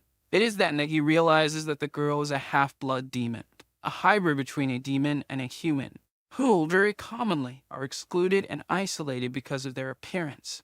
Because of this, they end up becoming passive and shy people. Then the priest tells us that her name is Dejenling and that she's a new student at the Phoenix Tower. He also says that he didn't imagine there could be another believer besides Dejenling in the academy. Lehan then tries to convince the priest that his faith in Lord Prisingya is very strong, so that he could gain benefits within an order. But for that, it's necessary to do something for them in order to get something in return. And even though that place doesn't look like much from the outside, inside there are better things than one could imagine, like various artifacts that the protagonist can detect containing mana. He even wonders if the Order is the one making the artifacts, and that's why there are so many artifacts there. However, the priest brings someone to meet the protagonist. As they walk, the entire ground shakes with every step they take, leaving the protagonist confused as to where all the tremors are coming from. Even footprints are left on the ground by her steps. She then introduces herself as Medrit. Lehan greets her while wondering how she left marks on the ground as she walked. She notices the protagonist's confusion and explains that it's the artifact she's equipped with that's causing the tremors. She adds that the artifact is cursed, and because of that, the user's weight is increased several times. This makes Lehan even more confused, and he asks why she uses something like that. Medrid's response is that everything she does is out of love for her Lord Prisingya, leaving the protagonist even more confused by her actions. However, she explains that since her lord is someone who takes on all the pains of the world, his followers must share that pain too. After that, the protagonist begins to regret the choice he made. But Medrid says she will understand if he doesn't want to follow the same path. Lehan then thinks about leaving. But it's then that Medrid tells him she planned to give him an artifact if he accepted joining the Order. And she even says that it would be a special artifact that serves to absorb the user's mana. Hearing this, the protagonist begins to show interest. After all, his biggest problem at the moment is his infinite amount of mana. He then goes back to the priest and starts asking what the other effects of the artifact would be, because for him, there must be some benefit in an artifact besides its curse. Medrit is surprised by Lehan's willingness and decides to tell him the artifact's effect. In an artifact, the level of its effect is equivalent to its level of curse. An example is the priestess artifact, which increases her weight and, as a benefit, increases her divine power. She then tells him that the artifact's effect is to have an invisibility spell on it. but she emphasizes that it's not worth the effect for such a problematic curse. She even says she understands that he doesn't want it, but the protagonist interrupts her. He then says he is willing to make the sacrifice. Medrid is delighted by the young student's willingness in front of her. She even says she feels embarrassed for not realizing how powerful Li Han's faith and sincerity are. However, for the protagonist, it's different, because for him, the invisibility spell will be of great use. Therefore, the priestess happily agrees to give the artifact to him. The artifact is a belt that once belonged to Lord Presinga. Two priests approach the protagonist when he takes the artifact. The reason for the two approaching is because they are worried about what might happen to Li Han when he uses the artifact. However, Li Han doesn't care about them. He equips the artifact on his body. After equipping it, he asks how to activate the invisibility. But the priests beside him are surprised that nothing happened to the protagonist. This even makes the protagonist ask if something was supposed to happen. However, the priestess says there's nothing wrong and then explains to him where the invisibility spell is located. In her mind, the priestess believes it was her god who sent someone as incredible as Li Han to them. Meanwhile, the protagonist takes the spell that was written in an envelope inside the box. Then he begins to recite the spell to activate the artifact's invisibility magic. He then disappears right in front of everyone. Even he was surprised that the spell worked. The spell not only made him invisible, but also made him completely disappear. Next, the protagonist uses the spell to return to normal, but he notices that he isn't feeling the curse affecting him. As a solution, he asks the priestess for more curse artifacts, and once again she gets emotional with Li Han's actions. However, she asks the protagonist not to overexert himself. But Li Han doesn't accept her advice and insists on wanting more. With that, the two engage in a discussion that lasts much longer than it should have. Time passes, and now the protagonist is sitting while thinking about his artifact. He laments not having obtained more curse artifacts, but he is very happy for having found a great way to escape the academy. It is then shown that while the protagonist was daydreaming, the priestess was explaining about the beginning of the Presinga order. She finishes the lesson and Li Han thanks her for the teachings. In summary, the lessons serve to show that anything is possible as long as one is willing to use a cursed item in exchange. When the protagonist is about to leave, he is stopped by the priestess. Before he goes, she asks him to take a basket of food with him, saying it is a gift for him. This makes him even happier for having joined that group. At the same time, someone pokes the protagonist in the back. It was a half-demon girl also offering him a basket of food. But Li Han asks why she's giving in her basket. She then says she doesn't need it, as she is a great devotee of Lord Presinga. After that, she walks away without saying another word, leaving the protagonist thoughtful about the members of the Phoenix Tower, and how they are entirely different from the other three towers. Suddenly, the priestess asks the protagonist for a favor. Her request is for Li Han to take care of Dijialing and help her be less harsh on herself. But Li Han responds that he doesn't know how he could do that while being in another dormitory. So the priestess hands him another basket, finally convincing him to help the girl. The two then say their goodbyes, and now the protagonist walks alongside Dijialing, asking her how she would like to be called. Right after, he asks what things are like inside the Phoenix Tower. Dijialing responds that everyone just prays all day, but that many choose to pray in different places in the academy until dawn. Upon hearing this, Li Han also asks if it's okay for them to stay outside the dormitories until dawn. Dijialing responds that the members of the Phoenix Tower have permission to do these things. Li Han then realizes that the students of the Phoenix Tower don't have to follow some rules, and with that, he sees an opportunity to do more things in the academy without getting caught. With this, the protagonist asks Dijialing for a priest's robe for himself. A look of disdain is directed at the protagonist by Dijialing. Soon after, she says that the robes won't help him overcome the artifact's curse. But Li Han states that he only wants the robes to get even closer to Lord Presinga, and so he convinces the girl to bring the robes for him. After that, he thanks her, while celebrating for having more means to escape the academy. Right after, he asks if she's been eating well. She responds that she is satisfied with the amount of food she has. But Li Han says that the priestess was worried about her behavior, eventually asking for his help to take care of her. Li Han then suggests that she should eat with him from time to time, thus avoiding causing concerns to the priestess. Digiling accepts the proposal but with a bit of hesitation. The protagonist, however, is satisfied with her response, even more so because she gave him some gifts. However, the protagonist shows a reaction of someone who is planning something more with this. Later that same night, the teachers are gathered in the staff room. We then see the alchemy professor drinking his tea. He thinks about how the tea has improved since the protagonist joined the academy. But shortly after, he asks why they are gathered there. Garcia says he believes it's because of the basic writing training. He then asks the headmaster if he has already chosen the teacher for those classes. But Yuri Gomes says he already has a teacher for that class. Garcia then responds that the teacher disappeared after going to search for a unicorn. However, the headmaster tells them not to worry, because he had already arranged a replacement. This news even surprises some of the teachers, and they are also impressed by how quickly the headmaster found a replacement. Thus, they praise the headmaster for his work. Immediately, Brigham asks who the teacher is and if he is skilled enough to teach such an important subject. The headmaster then tells him not to worry, because the teacher will be someone called Zdeler. Garcia celebrates and states that she will be a good teacher. Engeldel agrees and talks about her being a famous adventurer known for her explorations in the Empire. However, Brigham slams the table.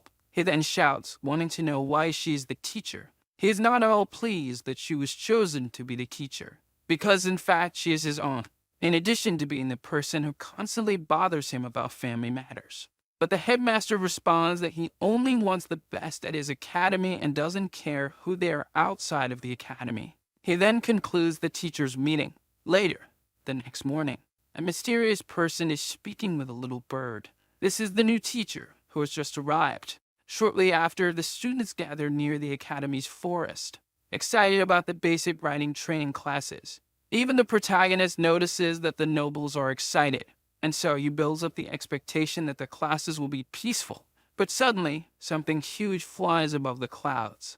Then a massive bird appears, screeching in the sky. The students, confused, search for the source of the sound. When they look up, they see a giant bird coming in their direction, getting closer and closer.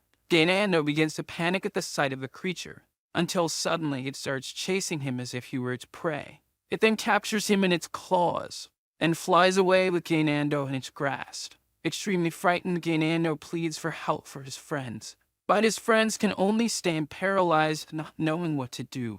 It is then that the protagonist instructs everyone to stay still and not draw the bird's attention. Thus, they immediately crouch down. For Lihan, it's just another normal day in Imrovard. The bird flies over the students, searching for more prey, while the protagonist wonders where this creature came from. One of the students suddenly starts shouting, complaining about the lack of safety at the so-called best magic academy in the Empire, while his friend beside him begs him to stay quiet and not attract the bird's attention. However, it was already too late and the bird appears in front of them. Thus, the two panic, and the bird captures another student. But this time, the one who was caught was the boy who had remained silent and did nothing. The bird then flies away with two students captured. But the protagonist wonders why the bird targeted the other boy instead of the one making noise. It is then that he notices something, and he discovers what was happening. There was a similarity between the two captured students. They both had shiny hair. Noticing this, the protagonist instructs everyone to cover their hair. After that, someone comes up behind him, praising him for his actions. Lihan looks at the person but doesn't recognize who it is. He even asks who this person might be. But before she could say anything, she's interrupted. Two students from a Blue Dragon Tower shout in her direction, insulting her for being from the Tiger Tower and claiming that she's only there to bother the protagonist. They then shout for everyone around to attack her. But she says she is now on Giselle's side, and at that very moment, someone steps in front of her. It is the princess, telling everyone not to attack her, leaving the students unsure of what to do. Lihan asks if the two know each other. The person then introduces herself as the princess's knight, named Rowena. Lihan remembers that there shouldn't be servants in the academy and realizes that there are loopholes in the academy's rules. If a servant entered as a student, the academy couldn't do anything to stop it. He then thinks about how pathetic Gainando is for not even being able to use the same method his sister did. Rowena then asks the protagonist for help, right after she points out that the bird slows down after capturing two students. With that, he gets an idea. The plan consists of Li Han leading all the students to stop the bird. However, the protagonist is confused by this suggestion. He doesn't see any reason to do something like that. But then the other students start saying they support the idea of the great wardeness leading them.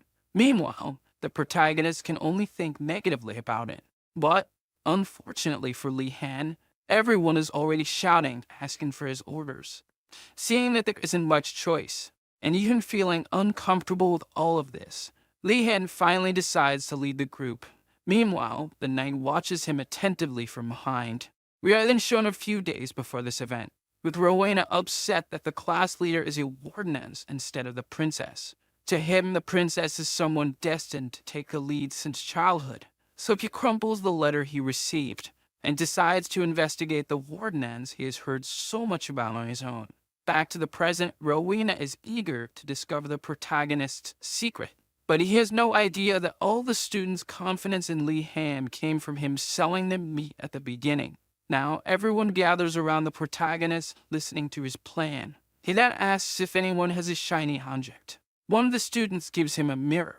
Thus, the protagonist puts his plan to action. The protagonist then draws the bird's attention while pointing the mirror in its direction, while shouting that he has what the bird wants. Successfully, he catches the bird's attention, and so the bird flies in his direction.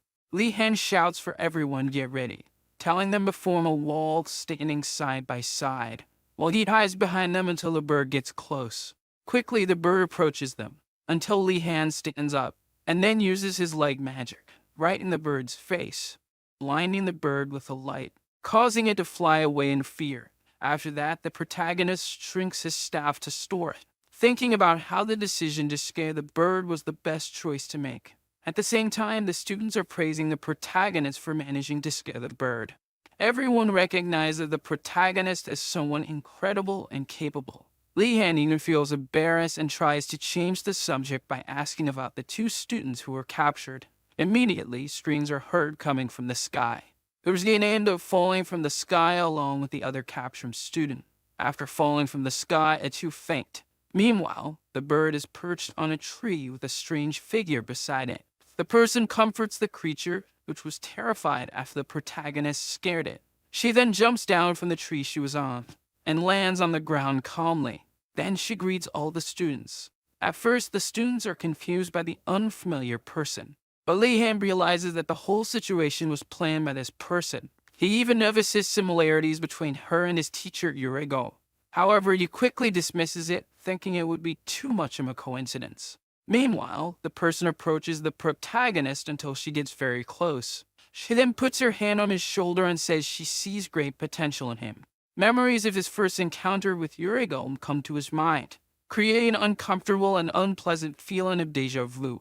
Simultaneously, the students gather around, wondering if she might be her new teacher. Li Han then asks her if there is any relation between her and Professor Yurego. Immediately, the woman says she is Yurego's aunt, but the protagonist decides not to present himself as being close to Yurego to avoid drawing the attention of yet another teacher. However, the other students have no clue and begin to praise Li Han, talking about how he is very close to Yurego. Li Han tries to deflect, but the students don't stop praising him. At that moment, the new teacher shows interest in the protagonist, making him realize there was no other choice. And now he has no option but to make a good impression. At the same time, a teacher starts clapping to catch the students' attention. She then introduces herself as Zeta of the Lightning Steps. She also mentions that she is replacing a teacher who disappeared after searching for unicorns. Immediately, the students recognize her as the famous adventurer with many titles and achievements throughout the empire. Meanwhile, the protagonist can only think about how the students aren't concerned about the disappearance of the other teacher. Dazir asks if anyone can guess why she brought the Thunderbird to the class. That bird is very special and feared for its aggressiveness and lightning controlling abilities. This leaves Dainando even more scared, thinking about the danger he faced. Then one of the students asks if their goal for the semester would be to ride that bird. But Zeta laughs and says that none of them would have the ability to ride an animal like that. She then points to the protagonist and asks him what he thinks the lesson will be. Li Han responds saying that she brought the bird only to observe how the students deal with a dangerous monster. One student even says that this can't be true as they are not in the survival against monsters class. But to the student's surprise, the protagonist's answer is correct. Zigar says it is necessary for everyone to know how to handle dangers they might encounter during your journeys, but that riding lessons will still be the main focus of the classes. She then tells everyone to head to the stables and asks the protagonist to lead the group. Afterward, she tells the protagonist that he will be her right-hand assistant in the lessons from now on. Now at the academy stables, the teacher talks about horseback riding and how it is the basic skill needed to ride more advanced creatures. However, the students are quite bored listening to the basic explanations, since it is common for nobles to learn horseback riding. Suddenly, Li-Han notices that Zeta is watching him, while wearing an incredibly happy expression on her face. This ends up making the protagonist extremely frightened. He then warns Yoner to be careful though it's coming. That expression from the teacher made him think that something bad is about to happen. Perhaps this lesson won't be as simple as riding a horse. Then everyone enters the magnificent stable of the academy. The students are amazed by the horses inside. Zedar asks if everyone wants to ride the horses, and they immediately respond with excitement. She then pulls a jar of sticks from her bag and tells everyone to take one so that the order of choosing the horses can be decided. Thus, a draw is held to determine who will go first. Gainando is chosen to go first. Two students become envious while Gainando mocks them. Shortly after, Gainando goes to choose his course, until he finally picks one. His choice is a strong and large horse, which looks more like a violent beast. Even his friends are puzzled as to why he chose the most intimidating horse in the stable. Gainando then explains that a mount must be big and strong for him, but the horse delivers a blow to Gainando. A blow so strong that it throws him backward, even knocking him to the ground while he spits blood. Yoner asks if he's okay, but he can't even respond. After that, one of the students mocks him, saying it's urgent right for choosing an aggressive horse. The student then chooses his own horse, stating that a horse should be gentle to be chosen. But the horse begins to smile, and then it starts furiously biting the student's head. The student even asks for help, but the Tiger Tower student extends mocks him. But at that moment, his horse also starts attacking him. It is then that the students finally realize that these horses are not friendly. Seeing this, the protagonist wonders what is going on. The horses begin to become restless, showing themselves to be extremely aggressive, thus scaring the students inside the stable. Loud laughter is heard amidst all of this. It was Zeder laughing at the students' predicament. She then tells them what their first task will be. They must all first become friends with the horses. Her words displease everyone, but she says the horses will become friendly when the students treat them with affection and care. Therefore, the main objective for everyone will be become friends with their horses. Li-Han notices that the horses are not ordinary, and thus it may not be an easy task, while he considers choosing the horse that looks the easiest. The teacher approaches him and asks him to follow her. With not many options, he agrees to follow her. She then leads him to one of the stable stalls. When they arrive, he is amazed by what he finds: a beautiful and majestic silver horse. Zigar says she doesn't want to give such a prestigious student a common horse like the others. This makes some students praise and envy him for having such a good opportunity. But Zeder says things are as they think. According to her, the horse is the most aggressive, despite being the most beautiful, and that it may even be easier to tame a monster than that horse. Li-Han then asks if there is a reward for taming it, but his words are completely ignored by her. Meanwhile, at Urigon's cabin, he is opening his door for an unexpected visitor. To his dismay, his aunt had come to visit him. With a smile on her face, she complains about her nephew not greeting her with a hello. But Urigon doesn't feel comfortable at all with the situation. She then enters the house without even being invited. Immediately, Urigon glares at the protagonist. Li-Han explained that he was practically forced to bring her there. Inside the house, Dr. starts making various complaints about Urigon's home. She complains about him not having found someone to live with. But he desperately tries to change the subject, saying the protagonist is hungry. With no other options, Li-Han just accepts it and says he is hungry to the teacher. And so she shifts her focus. She then proposes to cook an Easter delicacy for the protagonist. Rigold even tries to say that he doesn't like the food, but quickly regrets it. Shortly after, Urigolm is complaining about his worst fear becoming a reality. He changes the subject to ask the protagonist what he has been doing in recent days. But suddenly, something on the protagonist's clothing catches his attention. A mysterious object is sticking out from his chest. Then Li Han grabs the item on his chest. It is the staff that the forest spirit had given him. Urigolm is impressed, saying he feels spiritual magic emanating from the staff. He then asks where the protagonist obtained the staff. Now Li Han has to explain everything that happened that day. Li Han explains that a series of coincidences happened that day. Immediately, the two teachers realize that he was trying to escape the academy on that day. Urigolm then asks if the forest spirit gave him a riddle and how the protagonist figured out the answer. After all, that spirit is quite famous within the school. It is known for being both irritating and cunning. Upon hearing this, Li Han asks Urigolm if it's possible that the staff has some hidden power. Urigolm's previous words made him suspicious that there might be a hidden power he is unaware of. With this, he begins to imagine having incredible powers within the staff. Meanwhile, the teacher finishes cooking and serves the protagonist. Shortly after, she confirms the question he asked earlier. This makes him even more excited, only to immediately say that the staff is good for farming. Li Han's expectations are shattered at that moment. Urigolm even adds that since it comes from nature spirits, the staff is excellent for work related to nature, and that it's perfect for him as he wants to start a garden.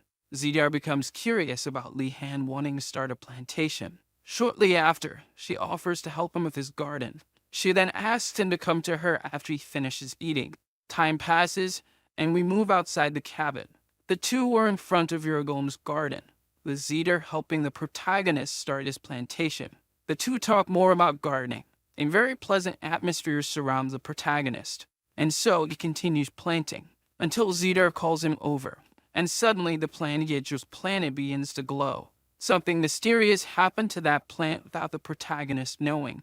Later, in the Dragon Tower, the nobles are complaining about the hunger they are experiencing, until a glowing figure appears before them. It's Li Han arriving with a basket in his hand, a basket full of delicious food. The nobles get excited to see that once again the Great Wardeness has brought food to the dormitory. Then we are shown that before this, the teacher prepared a basket full of food for the protagonist. Now the nobles are sucking up to the protagonist, wanting food from him. Just like baby birds waiting for food from their mother, Li Han then responds to them all. He says he will prepare soup for everyone. So he starts preparing the meal for the nobles, while the nobles watch him cook.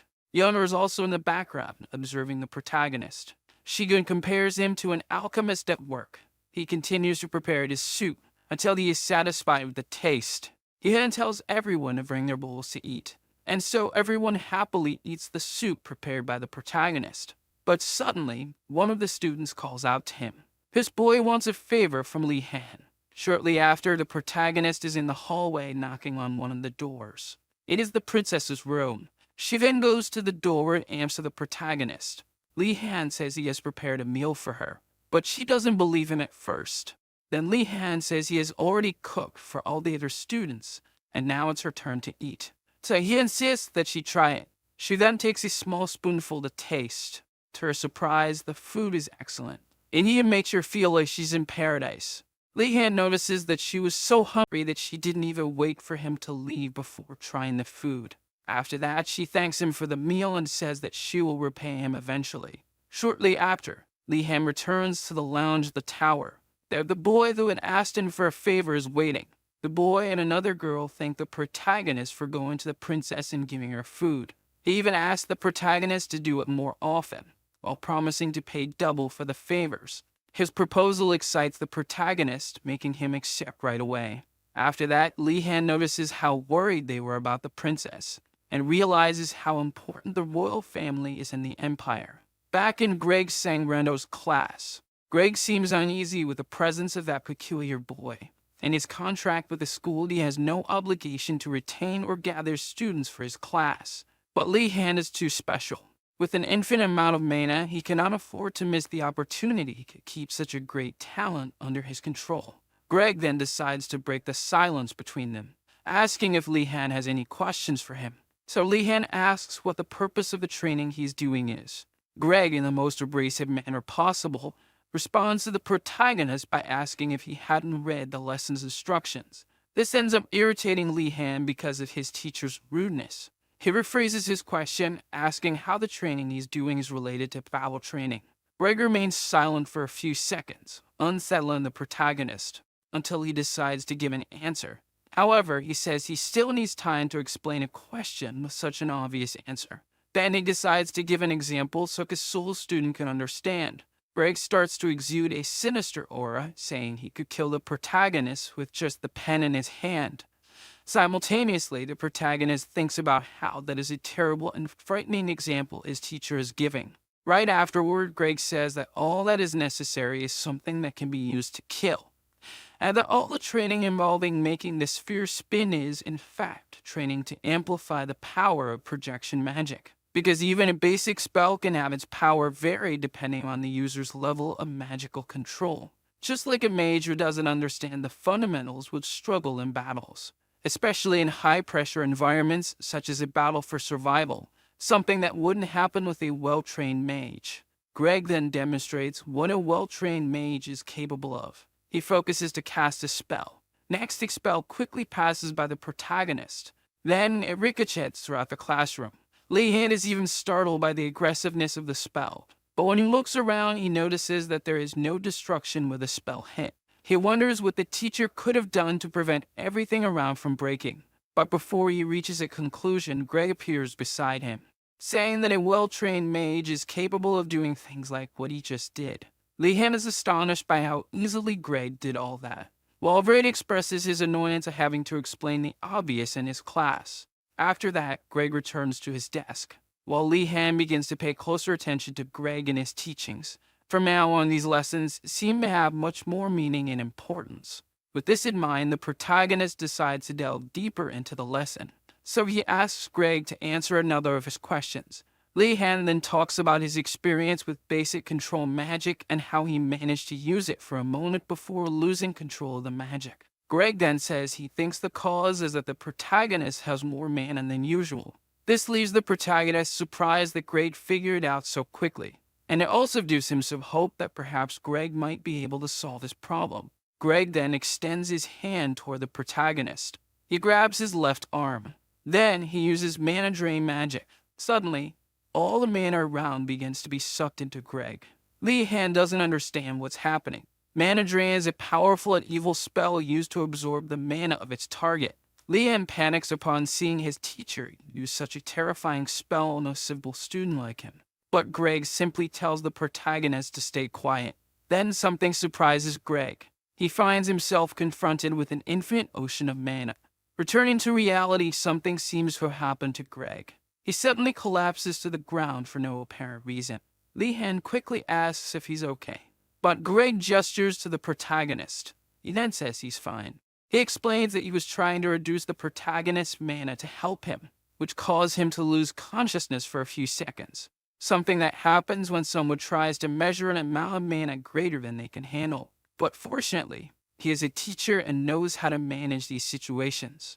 After what happened, the protagonist wonders how far the limit of his mana extends. Lee Han comes to terms with the fact that he may never find a solution for his problem with his enormous amount of mana. However, to his delight, Greg says there is still a solution. Greg then asks if he has ever tried using basic control magic to make an object fly toward him. Lee Han recalls what's happened before and responds that he hasn't, but Greg tells him that this would be instinct, because the object will be controlled by instinct if the user loses control. Upon hearing this, the protagonist begins to think that perhaps he subconsciously wanted to hit his targets in the head. Greg explains that instincts can be powerful and can be used to enhance the user's mana control skills.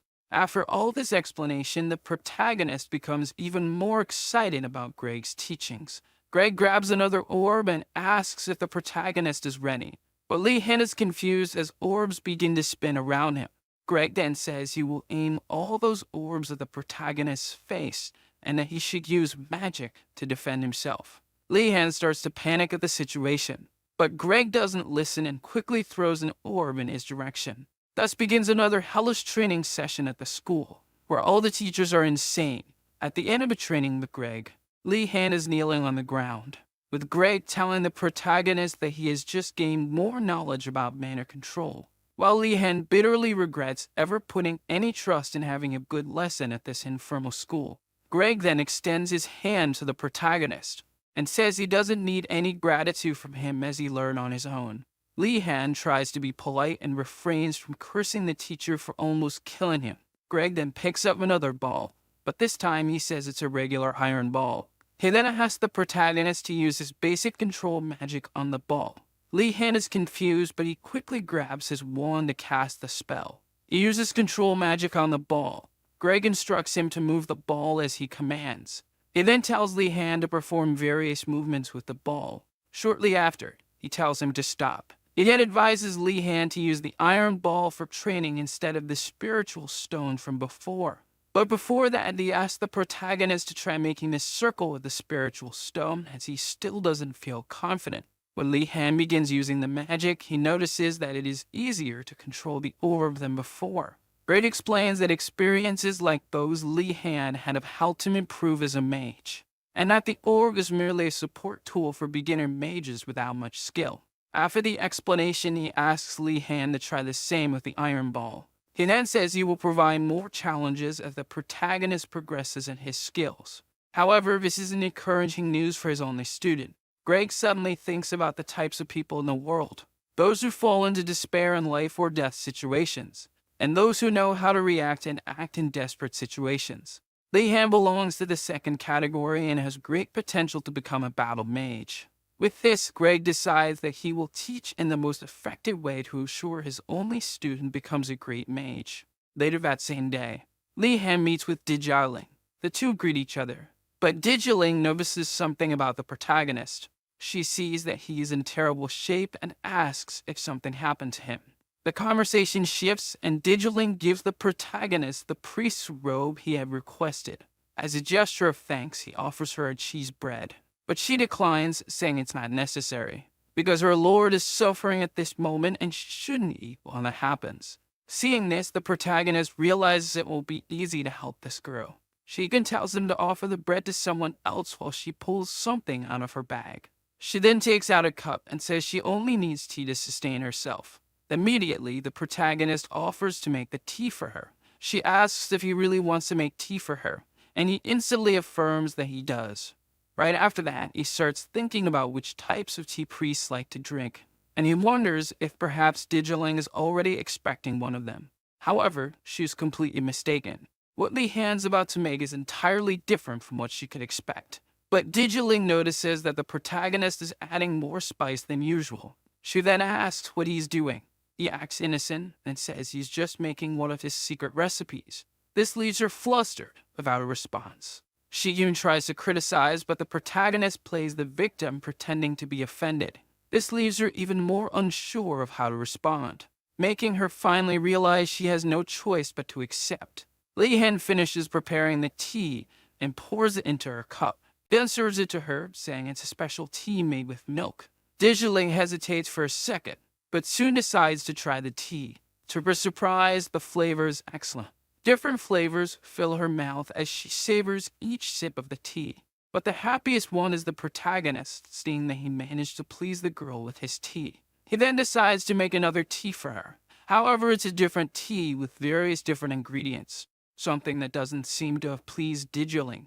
Dijiling asks if it isn't more of a soup rather than tea, but the protagonist plays the victim again. He then tastes the tea with a spoon. Meanwhile, the protagonist is confident that she's enjoying the taste. With this, a smile appears on his face as he observes the entire situation.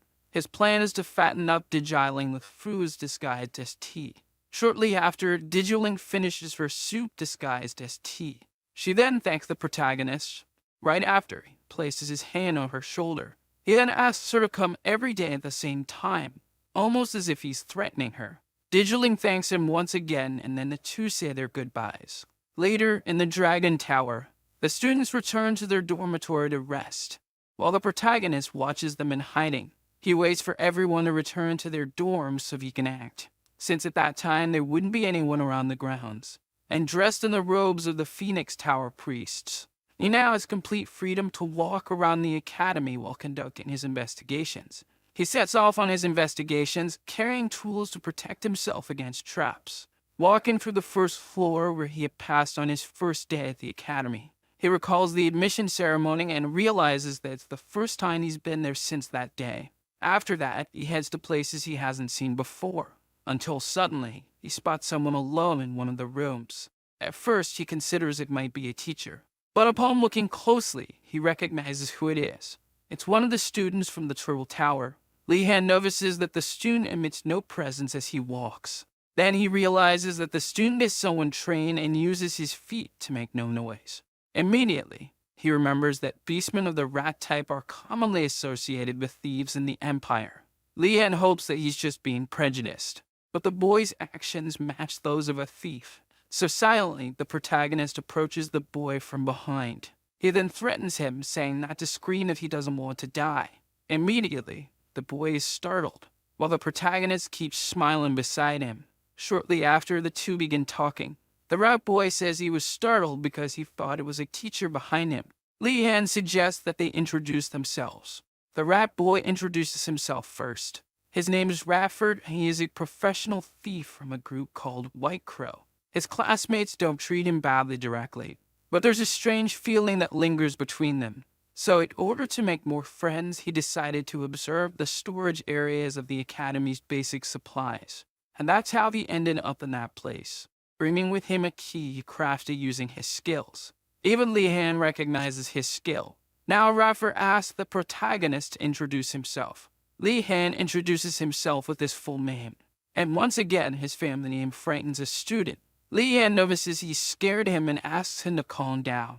He then proposes that they work together. But Radford can't believe that someone from high nobility would want to team up with him.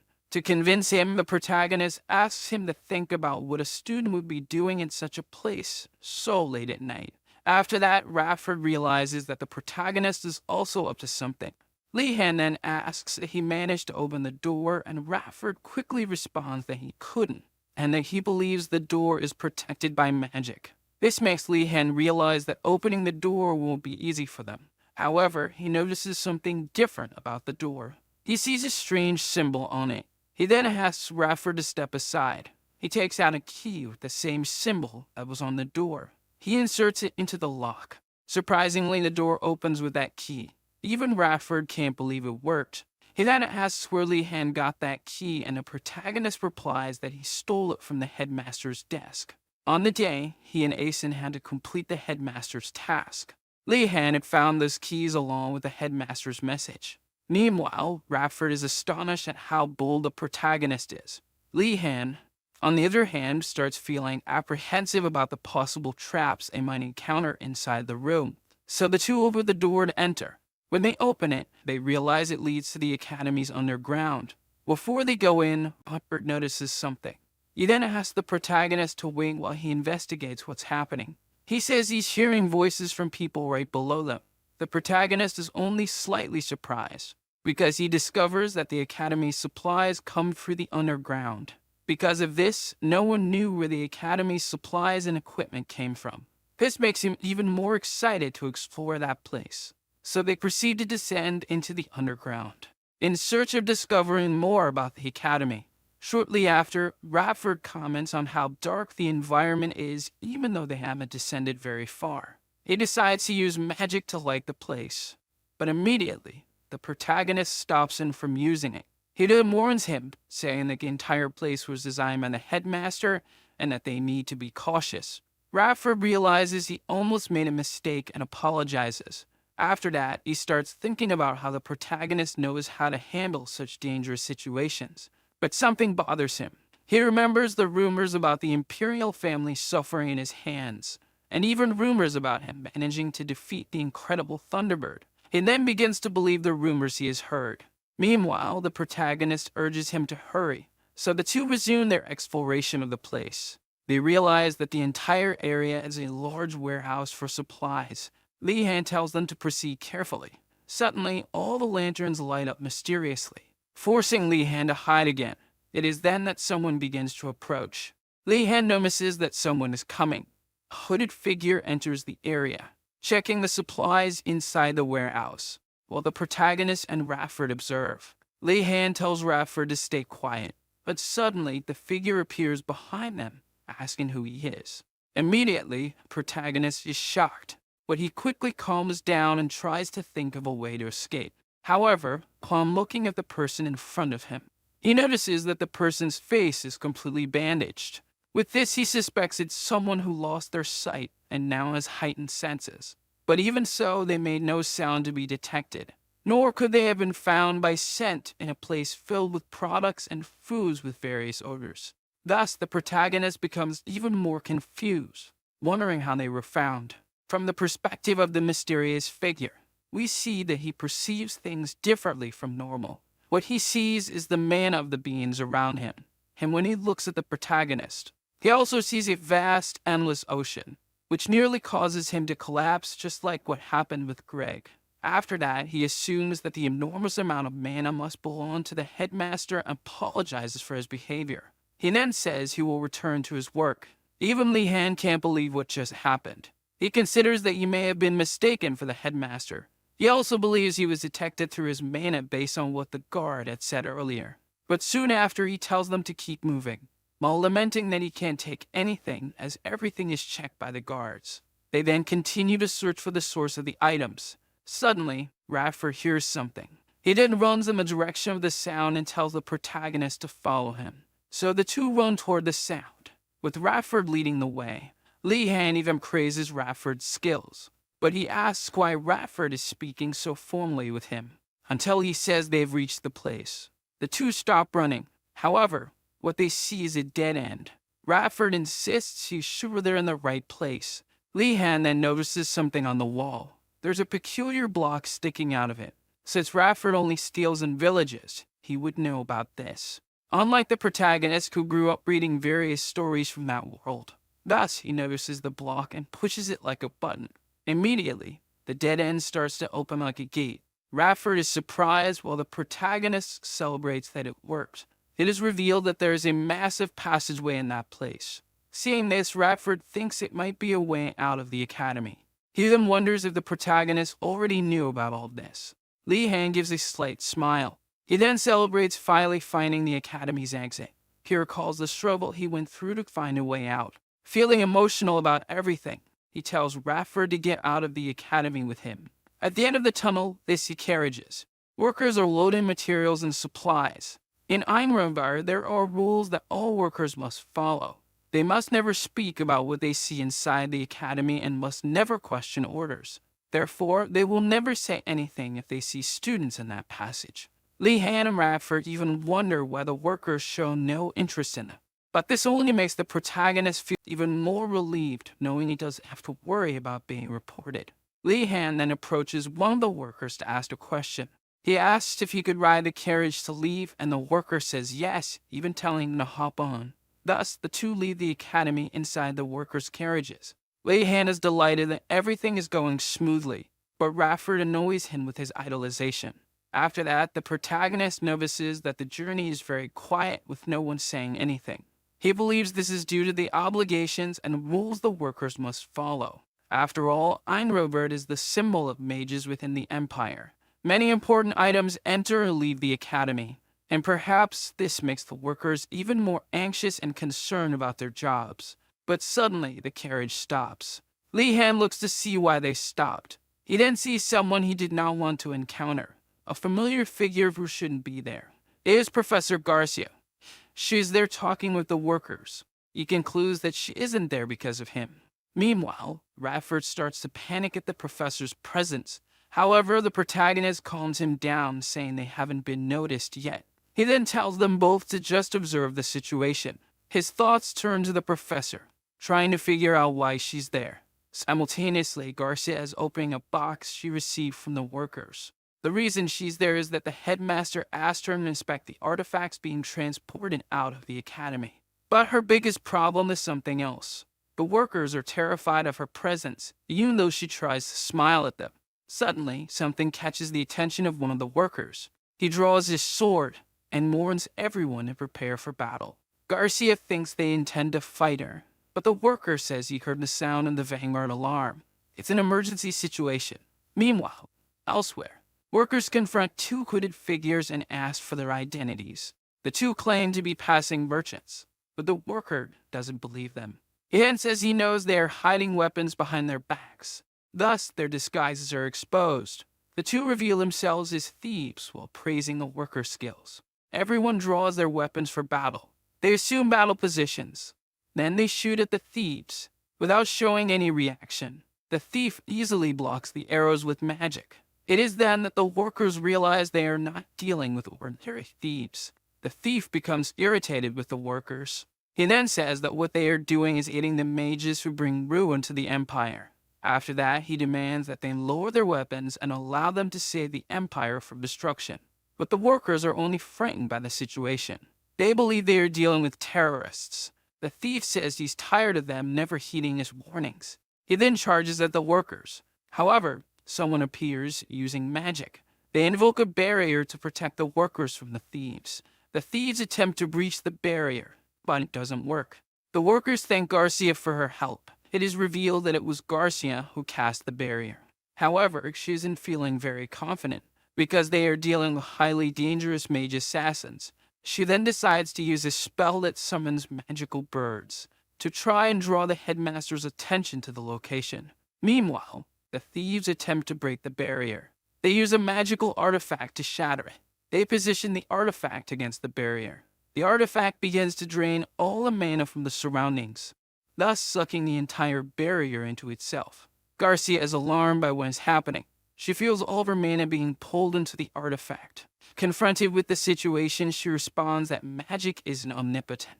She explains that they are dealing with a rare object capable of absorbing mana from the environment.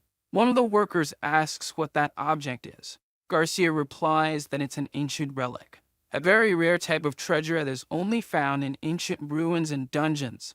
Now the biggest question is how those thieves possess such a rare object. Garcia is at a loss for what to do as her mana continues to be drained. Then from behind her, someone attacks. One of the thieves strikes her, claiming they are delivering divine punishment against the mages. With nothing she can do, Garcia can only watch as death approaches. But suddenly, something hits the thief's head. A strong blow knocks him out instantly. Garcia and the worker are left confused. They have no idea what happened to the thief. It is then that we see someone standing near the thief's body. It's the protagonist using his invisibility artifact. We go back to 10 minutes earlier. Leihan and Rafford observe the thieves from a distance. Leihan tells Rafford to hide and whispers a message in his ear. Rafford's concerned for the protagonist, but he says he has a plan. Leihan wants those anti-magic organization members stopped at any cost. So he activates his invisibility and rushes to the battlefield. Now back to the present, with one of the thieves already down. Leihan speaks to the professor and reveals his identity. She asks why she can't see him, and he responds that he's using invisibility magic. Leihan then asks Garcia to give him orders on what he should do. Garcia refocuses on the battle and tells everyone to prepare to fight again. The workers resume the fight. Garcia tells the protagonist to stay back and avoid getting hurt. But the enemies are too strong and can even defend against the workers' attacks. Leihan notices how skilled they are in martial arts. He then asks why Garcia isn't using magic, and she explains about the relic in the area. She then asks how the protagonist can maintain his invisibility despite the relic draining all the mana from the surroundings. She suddenly remembers that her student, Wardenez, is different. She then asks the protagonist to lend her some mana. He extends his hand to her, transferring his mana for their touch. This allows Garcia to finally use mana. She then creates a massive ice spear. Leihan is in awe of Garcia's magical power. Even the thieves are surprised by the spell. Garcia then launches her magic at them. The thieves drop the relic and flee, leaving the relic vulnerable to attack. Garcia then strikes the relic with all her strength, causing it to explode, releasing all the mana it had absorbed. However, her work is not yet done. She casts another spell, summoning an electric wolf. Meanwhile, the thieves decide to escape. While this is happening, the protagonist notices something. Some of Garcia's mana is being drawn elsewhere. It becomes clear that the relic is still functioning. It continues to drain some of Garcia's magic. The protagonist quickly alerts Garcia.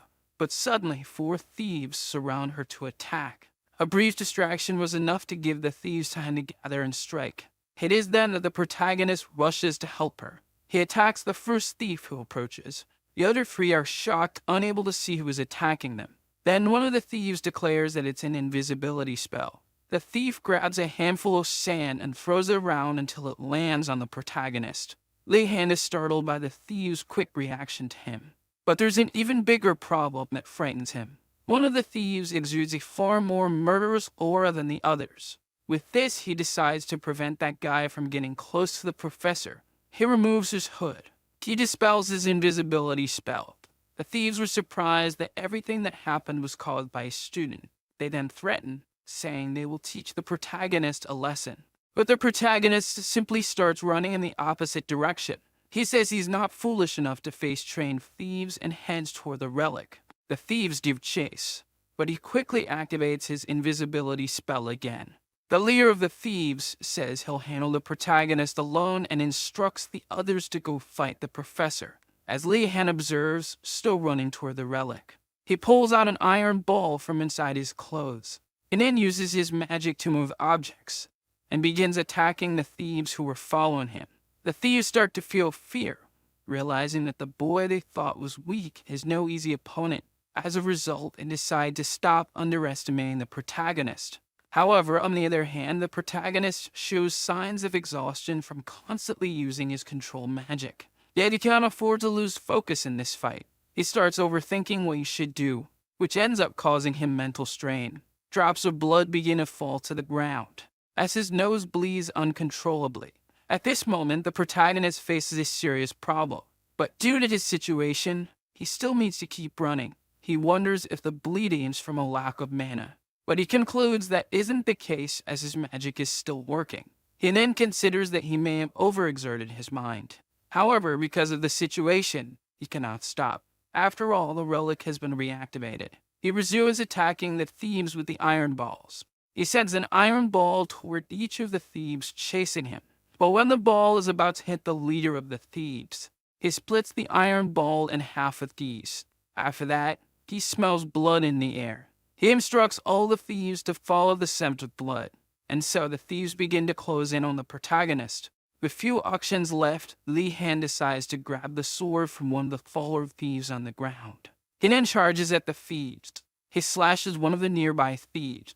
The leader notices that the protagonist has switched to using his sword instead of his staff. He quickly orders one of the thieves to spread a glowing powder around the relic. The thief starts scattering the powder everywhere, nearly hitting the protagonist.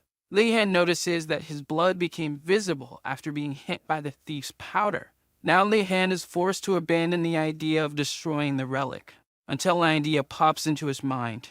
Meanwhile, the thieves begin to notice a trail of blood left by the protagonist. The leader tells everyone to be cautious. In the midst of their conversation, he notices something unusual. He then warns everyone that the scent of blood is mixed. He tells them to stay calm and proceed with caution. At that moment, one of his comrades is attacked from behind. Another one is knocked to the ground. The leader of the thieves starts to admire the protagonist's skills even more, because despite being pressured by them, Lee-Han still managed to come up with the idea of hiding among the fallen to mask his scent. The leader then begins to remove his mask while still addressing the protagonist. He then grabs one of the swords from his fallen comrades on the ground. It is then that he introduces himself as Garaxe. He says he will take Lee-Han seriously from now on. He then tells Lee-Han not to think he has completely hidden himself from him. He charges toward the protagonist and crosses swords with him.